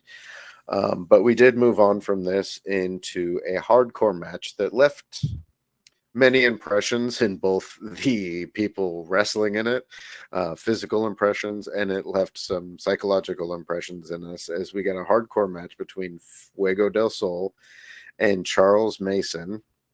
Mason, who has been the nut job of GCW, has been recently targeting Fuego del Sol and going after him, which set up this match as a very much of a rivalry match. Fuego del Sol has made quite the run in GCW, and I think it's something that, since leaving AEW, has really bolstered him and given him the experience to kind of move him up. And I think it's made him into a very different performer and character. What did you think about getting to see Fuego now, actually getting to see him in some singles competition here and against someone like Charles Mason, who is, I mean, you talk about a guy who's like a serial killer using professional wrestling to kind That's literally it. Yes, that's exactly it. Okay, so it's Dexter. So Charles Mason is like Dexter mixed with billionaires, if that makes sense. Yeah. Like the show Billionaires. It's crazy. So the match itself I thought was fantastic, but okay, let me stick to the match because then we're going to talk about all the shenanigans and then what happened afterwards, because I was just like, what the had just happened? I was left confused, but also excited, ? The match itself was great. Fuego got the snot beat out of him, and that man was missing almost half of his mask because that thing got torn asunder. Also, I didn't know that Fuego had hair under all that mask, which is kind of crazy, which was weird. It he's stuck not out like John Cruz though. Yeah, he's not John Cruz. Oh, random thing. I saw a TikTok video the other day with House of Black, using John Cruz to test out Brody King's shorts or whatever, short line he has. Blowing up the arena. Yes, it was so fantastic. But yeah, Fuego's mask got ripped where his hair was showing. I was like, this man turned into Atlantis Jr. for a hot second because it looked like a shark fin. Like, this match was nuts, like in every sense of the word. It was violent. You know, Charles Mason had help on the outside. Mr. Stackhouse putting Pero through the table. Like, oh my God. Like, that was a sight to behold. I'm like, that man just flattened him as a pancake. Also, shout out to Pero. I love him because Yes. he is one of the few that is like very open about his sexuality, like Effie Hmm. is. And also, it's been really fun to see crossover with him from OVW and in GCW too. So Hmm. it's really, really fun. This match ruled, and then it got so the match itself ended it at a B plus for me, and then it got pushed up to A for what happened afterwards. So Andrew, what in the daytime soap opera was this? So, as you mentioned, Charles Mason had his hired muscle, which is Pero, who was Will should have watched neutralized. that match. Damn it. Yeah, I mean, should watch a That's lot of Will them. as a wrestler. I'm just putting it out there. Anyways, continue. Um, and he was neutralized by Sam Stackhouse, who is also a ally of Fuego del Sol. They tag team together a lot. Um, but following the match with Fuego winning, um, we had the arrival of Richard Holiday, who has been working with Charles Mason and Pero. So they've been tagging a little bit here and there, doing some vignettes and things together. We got to see a little bit of possible colluding in a segment beforehand.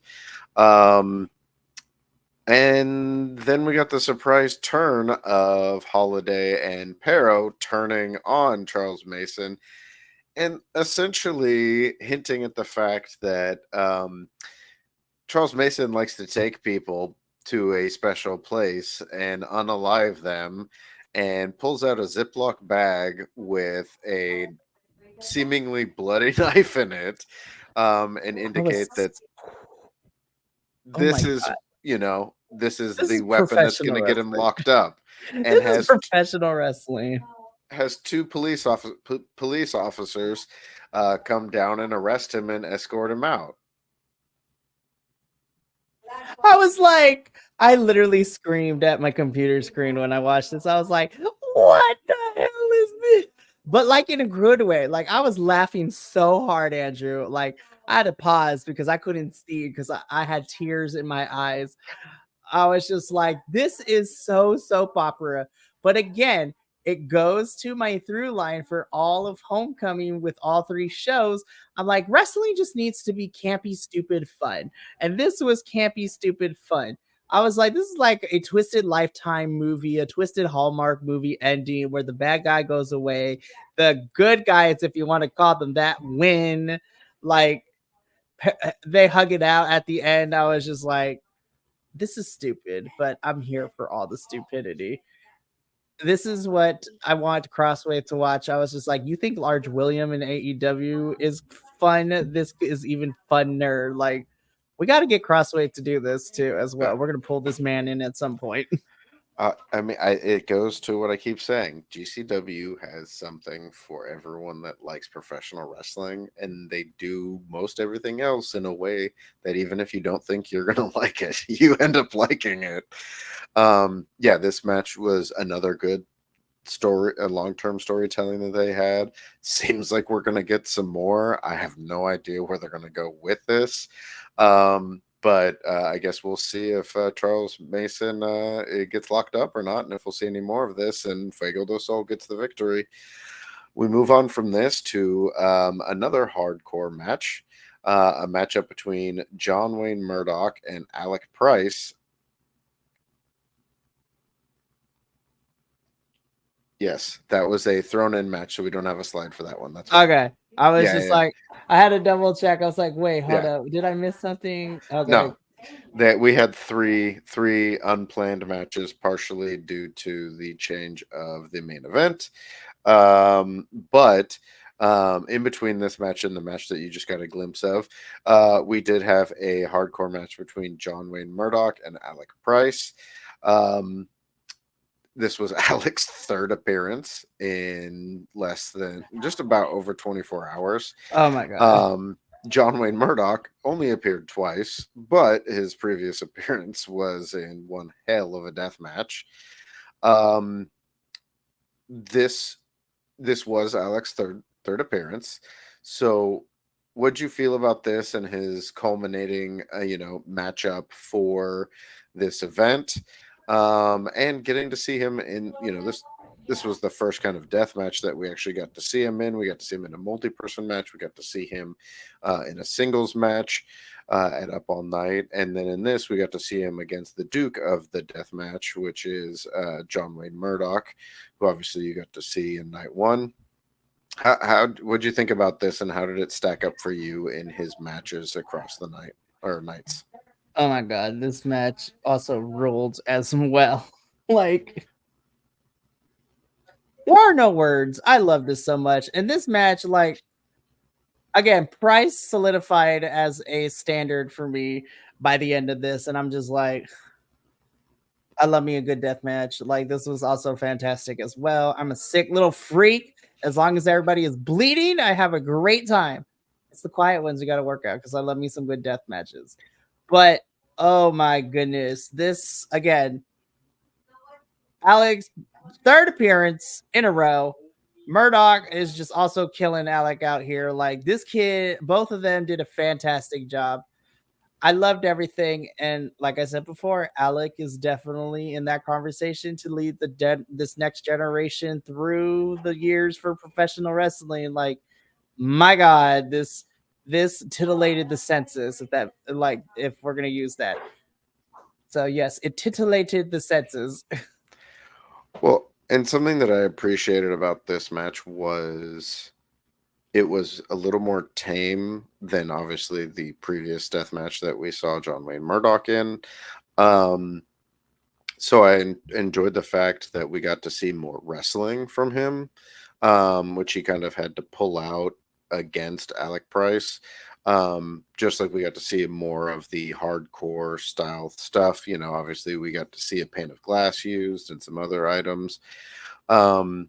So I thought it was nice that we got such flavor from all the performers, especially for Alec Price being so young. Ultimately, John Wayne Murdoch does pick out the victory, though he does it through shenanigans, a low blow, and maybe a handful of tights. But ultimately, I thought, especially because it was a match that I wasn't expecting. Getting to see either of these two, I've really come to enjoy getting to see both of them. So it was a fun match to have thrown in there, and they both killed it again. Now we finally move on to our first title match of the evening, which was the JCW title, and we talk about TNA versus GCW. Even though both of these people I would consider are also GCW wrestlers, it would be a match we would get. Not that one either. Yes, that one. Masha Slamovich defending the JCW title against Megan Bayne. I feel like this is one of those matches, Mikey, that if I asked you if you wanted to see two people from either of these companies face each other, these would be two people that you would pick. This match was made for me and you specifically. I'm just putting it out there. So what'd you get to think about getting to see one of your dream matches, hypothetical matches, get to be put together and see these two go toe to toe? Okay, so like this was good, you guys. Like, oh my god, this is fantastic. I was so giddy during this whole entire match. Like, my god, this is what I wanted to see. This match was just specifically for me and Andrew and nobody else, and I will fight anyone who disagrees with us otherwise. Even with shenanigans, I thought this was fantastic. Like, I just fight forever. Just fight forever. That's where I'm gonna leave that. Just fight forever, you two. Like, my god, this was so good. These two are they're two women who go out there and kill it, but they're also just two professional wrestlers who are constantly killing it. I mean, you've got to give Masha credit. She's holding a singles title in GCW. Technically, she won another title during her time in GCW as well. She's a former GCW world champion. At the same time, she's also currently the Knockouts World Tag Team Champion in TNA. She is just she's appearing everywhere, and she's doing a phenomenal job. Um, she's someone I also think is often overlooked when we think about some of the top women in professional wrestling. I think she often doesn't get talked about, and maybe it's partially because she's in, a lot more indie promotions and the smaller promotions that she doesn't get talked about by as like some of the other women wrestlers do. Megan Bain obviously is a little newer, and I think she's coming up. She's also someone who I think will not be long for being unrecognized in the world of professional wrestling if you don't already know who she is. And it's crazy. Masha Slamovich, I think she's like 24, 26 or something like that. I forget how young she is because I swear she's been wrestling for like 15 years, which in today's wrestling, she may have been. I mean, some of these wrestlers have been wrestling since they were children. This match was a lot of fun for me. It was what I expected of it. As you said, we got some interference. Steph DeLander showed up, got involved, enabled Masha to be able to pick up the victory. I thought even in a loss, this made Masha look strong, or Megan look strong, and yes, I want to see Megan Bain versus Steph DeLander in a singles match. It would be awesome. I haven't actually seen Steph wrestle in quite some while, especially in a singles match. But the match that I would love to see happen, just because of all the craziness that would happen, would be Stefan Mantz versus Megan Bain and Joey Janela, as they call themselves. A tag team match, and it feels like that's got to happen at some point because of how they're setting up these rivalries between all these different groups. But ultimately, as I said, Masha retains her title. They give us a phenomenal match, and we'll get to see a little bit more of Megan later on. But ultimately, we move on from this title match to our second title match of the night, which was for the GCW World Tag Team Championships, which was Violence is Forever, the reigning tag team champions, against Los Macizos, who we saw on night one. This match, the action started before the match even started, as the two teams were fighting each other out of the back. They all looked like they were basically still in their street gear. It was a death match for the tag team championships, and they did not hold back very much. This was a brutal matchup. Is this your first time getting to see Violence is Forever? Yes, and I'm mad at myself that this is my first time seeing them because I love me a tag team that wears crop tops. Like, Oh yeah, I was just like, I was not. So, okay, I try not to judge people on appearances here, and Andrew understands that more than anything. But, like, when I look at Violence is Forever, crop top does not come to me from this picture here. And then when they showed up on my screen, I was just like, yes, queen, get it. Like, I love. Also, you know what? Shout out to body positivity too, because I was like, those are some thick boys in some crop tops, and we love thick boys in crop tops. Don't take that out of context, internet. You know what I mean. But this match ruled so much, and I was just like, this is why I love tag team wrestling. This is great. It has a mixture of awesome action, ridiculous spots, and then of course my favorite thing, betrayal. But that comes Mhm. later after the match. But this match ruled, Andrew, and I'm mad at myself that I never knew who Violence is Forever is until now. But now I'm glad I do because I need more of them on my television, computer screen, whatever I end up watching GCW on. Like, they were fantastic. Los Macizos were fantastic as well. Both these teams killed it. I love this so much. This was great. Yeah.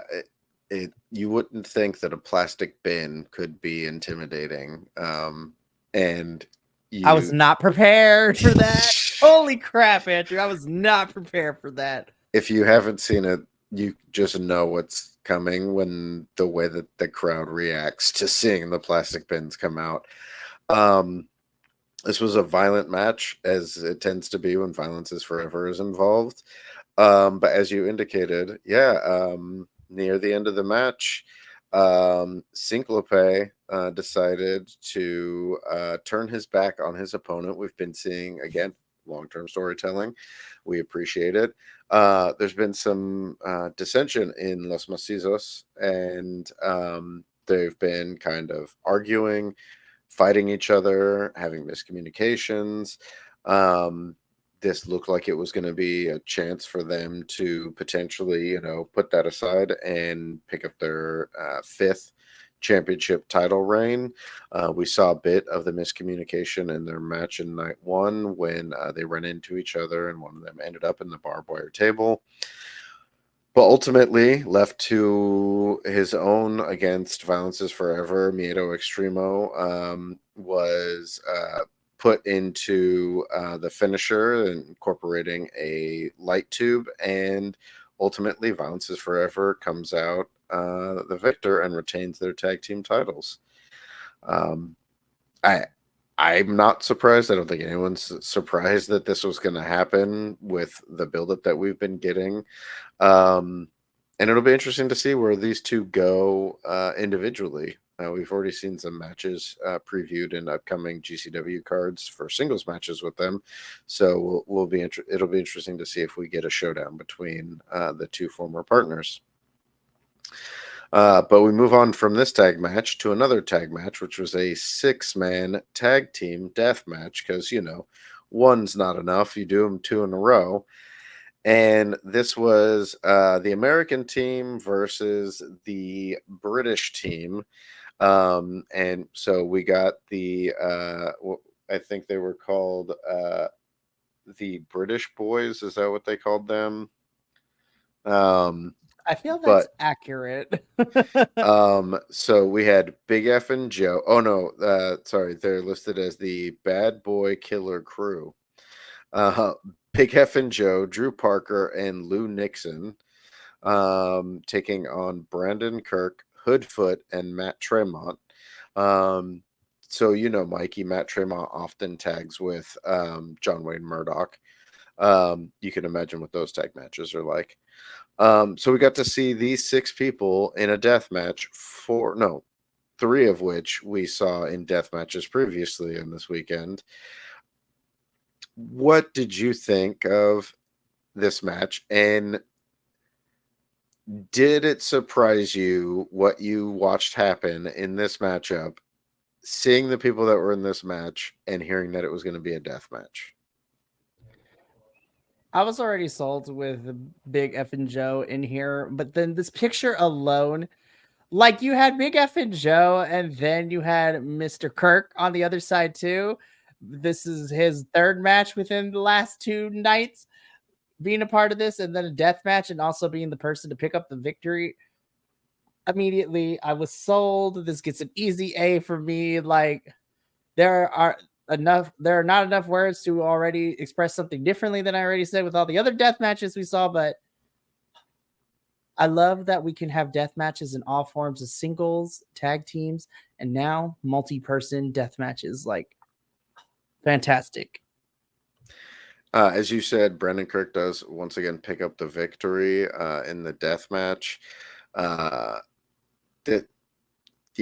This Drew Parker was in this, Brandon Kirk, Big F and Joe. They all wrestled and in death matches previously. This was insane. I feel like this encompassed the action that we got in every death match. It may not have had, I don't want to say the heart, because that makes it feel like it didn't have that commitment. The match that Drew Parker and Brandon Kirk had, there was just something special about that. But if you could watch the action and feel like you got highlights of seeing the death matches from the entire weekend, this match was that match. We had scaffolding set up. We had people go through and off the scaffolding. We had people get hit with doors and then get hit while doors were on them. We had finishers through chairs, on chairs, so many light bulbs, so much broken glass. Phenomenal match, super fun, great way to set up for the rest of the evening, which we go into another multi-person match following this match, which this was actually an unannounced match that we got. Um, Once again, I think this partially had to do with the fact that there was a change to the main event, but also these people were here, and who doesn't want to see them come out? So we got to see an 8-man or 8-person tag team match as we saw the team of the Bob Squad, who was Bobby Flacco, Brandon Toon, Hunter Drake, and Mr. Danger, who, if you watched, night one, you got to see most of these folks, and also in Up All Night, against the team of one called Manders, Sawyer Wreck, Dark Sheik, and Effie. This felt like, I don't want it to sound insulting, but this felt like it was like the adults fighting the kids. Like, this was at the family reunion when all the teenagers are like, they're getting their juices up and feel like they're up for the challenge, so they're gonna challenge the aunts, the uncles, the parents, and all that stuff to like the game of football. And so you've got that like veteran experience and that kind of like grown up strength against the like teen virility and like the energy and youthful exuberance just clashing against each other. What did you think about getting to see kind of these two ends of the spectrum of the people who are kind of the veterans taking on, the newer generation in GCW? Oh my god. Like, you definitely described it perfectly. It is your like it's the adults versus the teens at like Mm. the family cookout, the family reunion get together, like football game, the turkey bowl, if you will, so to speak. Like, this was amazing on so many levels, and I need to see more of this. Like, this again, I want to see more of everything that I saw during this weekend of wrestling, but I want to see more fun matches like this. I felt like everyone did a really good job of showcasing what they got, and this was just a fun match to kind of keep the crowd entertained for what was to come, next. Because this was fun. I had fun is the key word. The word of the weekend was fun for me, and this was a fun match, and I need to see more of everybody involved. Just putting it out there. Yeah, I thought this was phenomenal. So your Wreck again one stood out a lot for me. I think partially just because I've seen the least of her, but had a great moment where she was taking all the damage from everybody. She got up like it was nothing, and then all 4 of the Bob Squad just delivered a super kick at the same time to put her out. It was fun. Ultimately, Manders, Sawyer Wreck, and Thrussie, I guess we can call them Manders and Thrunt, come out with the victory, and walk off victorious to end the weekend for them, but not for us.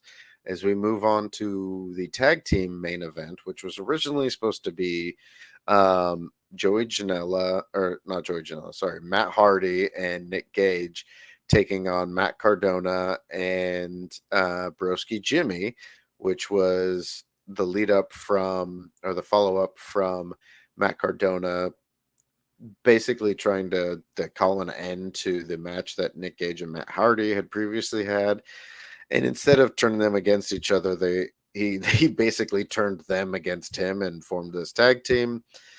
Unfortunately, like we found out on night one, we weren't going to be getting Nick Gage wrestling with Matt Hardy. So instead, we got the announcement that it would be Joey Janela teaming up with Matt Hardy to face Deathmatch Royalty, who I must say, I love that they got this entrance, this Jurassic Park inspired entrance with all the matching ring gear. All 3 of them had matching ring gear. That was wild, Andrew. That entrance was wild. I mean, well, we had that, and then in night one, we also had Blake Christian rolling up in the Vespa, I think are those cars are called, like slingshot. The slingshot, sorry. I'm like, holy crap. I'm just like, this is ridiculous, and I'm here for it. Yeah, especially when you consider the venue that they're in. But it was so much fun. So Uh, good. Um, this match had a lot of shenanigans, and so let's talk about kind of what happened with the match itself, um, and ultimately how it all kind of played out. And I also want to ask you, because we've been seeing a lot of Matt Hardy lately, how did you feel Matt Hardy fit into this match? We've had some discussions about, he's kind of winding down his career. He's obviously had a lot of damage to his body. Did you feel like this all played well together? I actually, and I can't believe I'm going to say this. I actually think Matt Hardy fits in GCW in a very weird way. Hmm. I think it definitely did help. Nothing against Nick Gage. I love me Nick Gage, and of course he has one of my favorite tag teams of all times with Maki Ito, which I'm sad that we're not going to be seeing that for a hot minute. But I'm kind of happy to see Joey Janela come in and team Hmm. with Matt Hardy, because I feel like Joey and Matt's styles of wrestling are similar, but enough to be a little bit different, if that makes any sense. Hmm. And I think Joey fit would be, Matt Hardy's tag team partner definitely was a bonus, because Joey is fairly a lot younger than Matt and younger than Nick Gage. Hmm. And honestly, I think it also complements that his opponents and Matt, and not Matt, but I call him Matthew Cardona because now he's GM. So it's Matthew Cardona and Mr. Broski Jimmy here. They're relatively within the same age range. So Hmm. I thought this was great. And you know what? This was one of the better tag team matches that Matt Hardy has been in the last couple of months, because again, he got to do all the fun spots as well. But Joey definitely helped him out there, and it helped that, Matt and Broski were also there to sell everything that Matt was doing too. Yeah. So I think they all complemented each other very well. And it was nice to see, Matt and Joey Janela, especially Joey, after coming off a huge loss of night one, of actually be able to get a victory here and hopefully start the next chapter of building him back towards the collision path that he has with Mance. Yeah, it was an insane match. I mean, we saw as they normally have DLC matches in GCW, doors, ladders, and chairs. But they decided to put the T into this match. Spend a couple of extra bucks for the main event. Um, we got to see it all used in this. I mean, this I feel like this was the match that they were like, well, it's the end of the weekend. I mean, they just use the budget. We've got it. Um, Ultimately, we do see Matt Cardona, or sorry, Nick, Matt Hardy and Joey Janela come out with the victory. Um, I have to say there is something uh, for someone who, I grew up watching the wrestling in the 80s, but as a teenager, young adult, the Hardys were a big part of the wrestling that I watched. There was something kind of cool to see Matt Hardy hit the twist of fate on Matt Cardona in the middle of a ring filled with glass. Um, it was just it. It's not something we really ever get to see, because obviously most of the other companies don't just have glass thrown around in their ring like that. It's a unique thing to see, and to see Matt Hardy do that, there was just something special about it, and it was kind of cool. I think, like what you were saying, this was a match that enabled Matt Hardy to shine more than some of the other scenarios that he's been in. Um, I think we got to see a lot from uh, Matt Cardona also, because we can't forget that this was Matt Cardona's return after, I think it's been 4 months since he tore his pec. So this was a big match for him to come back on, and I appreciate the fact that Matt Cardona is arguably one of the most recognizable stars in GCW. They obviously kept him around on purpose to be the general manager because they wanted to keep him involved and in the story and in the company. And the fact that he still picked up a loss in this, I think it says a lot for him as far as everyone understanding like how to tell stories and also how to like have payoffs. So this, this was kind of the culmination of some of the story, but also the beginning, because we now have, deathmatch royalty still has control of that world title. As far as we know, Matt Cardona is still the general manager. So it's going to be interesting to see where this next step takes us, and who else we're going to see show up. But ultimately, that brings us to the end of night 2 of Homecoming, the end of the Homecoming weekend. So we'll start off with, what did you give Homecoming night 2 as a grade? So I definitely would give I gave night 1 an A, and I would give night 2 an A minus. I still thought there was a lot of good stuff, but I feel just the gravitas of the matches that we got on night 1 kind of just eked it out a little bit more for me, especially when it came to our main event of night 1, as well as all the crazy stuff we got to witness on night 2. But on night 1, but night 2 was also very stellar, fantastic. It definitely was a shorter card, but it was still really good. And again, that Zilla and Speedball Mike Bailey match probably is going to is definitely on my top 10 for sure. I just need to figure out if it's going to be included on the BC WrestlePod end of 2024 podcast when we all talk about best male and female matches of the 2024. So that's going to be fun. But yeah, I would give it an A minus. I thought it was still a stellar show, but night 1 just eked it out a little bit for what we got. But both nights combined, this is probably the funnest I've had outside of, the normal federations that we review here on BC WrestlePod. I had a good time. And honestly, I feel like night 1 also got a higher mark for me because I got to watch it with you live. So that always adds a different element to it. So, but night 2 definitely gets an A minus for me. It was a solid show. I had similar rankings. I gave night 1 an A plus. I gave night 2 an A. I agree. It did have a little less of that big show feeling, but it still had some matches in there that I thought were phenomenal matches. I could make an argument for Zilla versus Bailey being my match of the weekend, but there were still phenomenal matches all throughout night 2, and the ending was a great ending. We got to see Matt Hardy, someone we've all been watching wrestling since, if you were alive and able to watch it before then, the 90s. You've been watching him since then. If you were watching it after that or born after that, he's been wrestling your whole life or your whole career watching professional wrestling. Pick up a victory, an impressive one and a fun one. And I have to say, I think there was also probably a really cool thing for Joey Janela to be able to go out there and tag with Matt Hardy, because he has probably been watching Matt Hardy his whole life. So that was probably a little extra factor added into that match as well.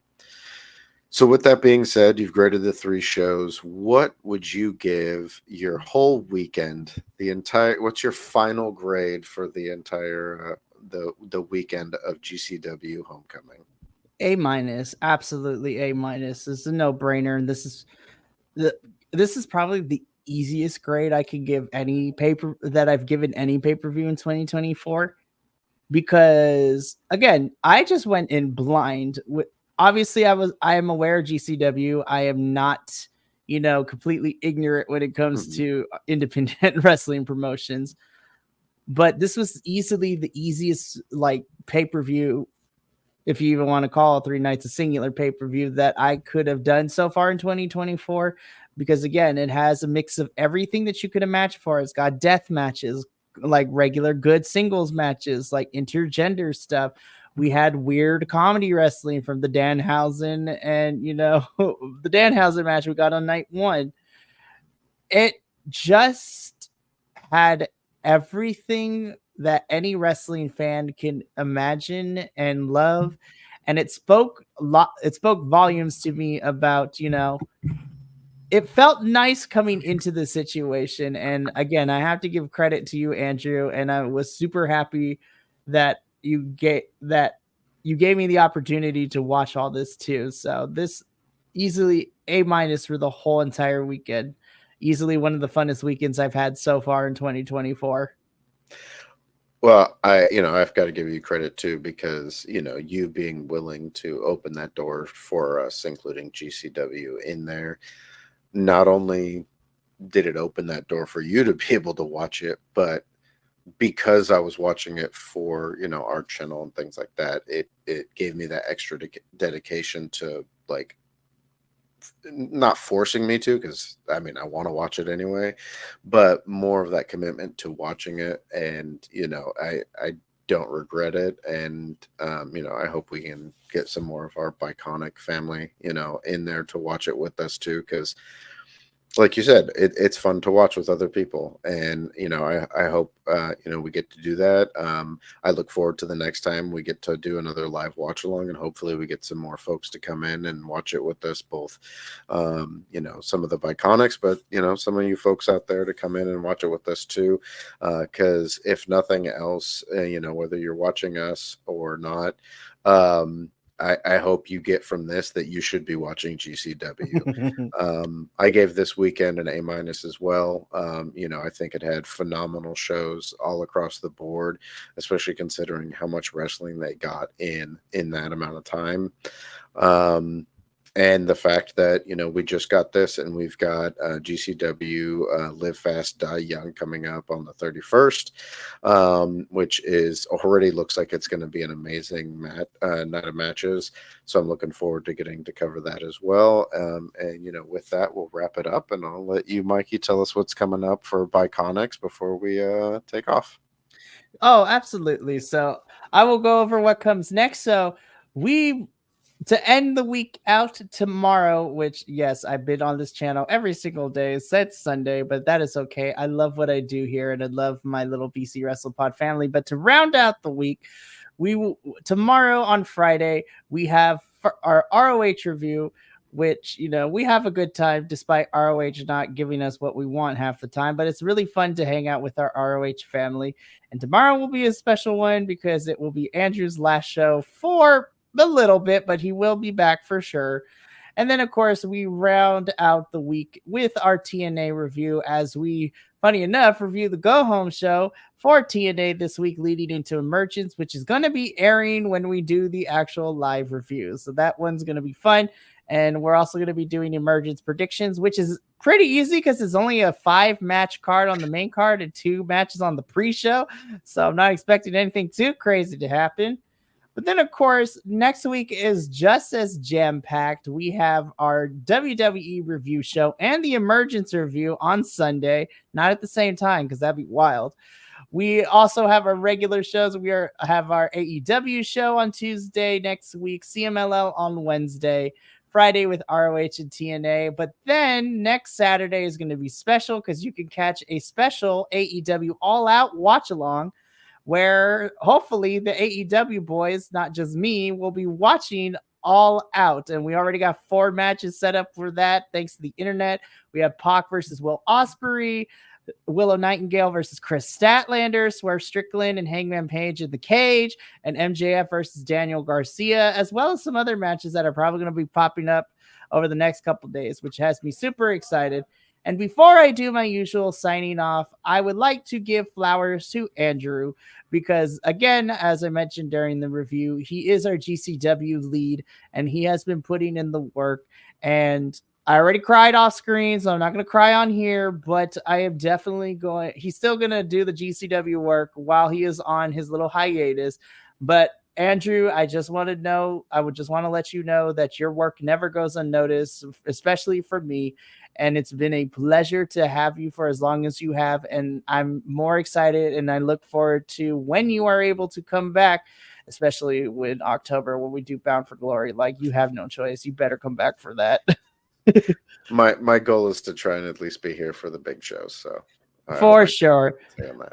But I'm super excited to have Andrew be a part of the BC Wrestle Pod family, and he will forever always be part of this family, whether he regardless of the situation. Andrew, you are always welcomed here and you have a home here with us, and that never is going to change, my friend. So I'm excited to continue to do this with you, whatever that looks like in the next couple of months. So Andrew, thank you for all the work that you've given to us so far, and thank you for being a part of this little found family we've created. I love having you here, and I do consider you one of my brothers. I appreciate that, and thank you for letting me in on it. Oh, absolutely. And of course, you can't get rid of us. You're stuck with the 9 of us. You have a bunch of brothers, and you technically have a sister in Alice, which is fantastic. But that is going to be it for us here. This is a lengthy review, but I appreciate everyone that watched the entire thing or is going to be watching this on replay, which is also helpful for the algorithmic monster that is the YouTube and Twitch algorithms, which is great. But from myself and Andrew and the rest of the BC WrestlePod boys, remember, take care of yourself, love one another, stay Bi-Conic, and more importantly than anything, you always deserve to finish your story. We will catch you tomorrow for the double feature of ROH and TNA. But until then, sayonara, adios, and GCW, let's fucking go. See you laters.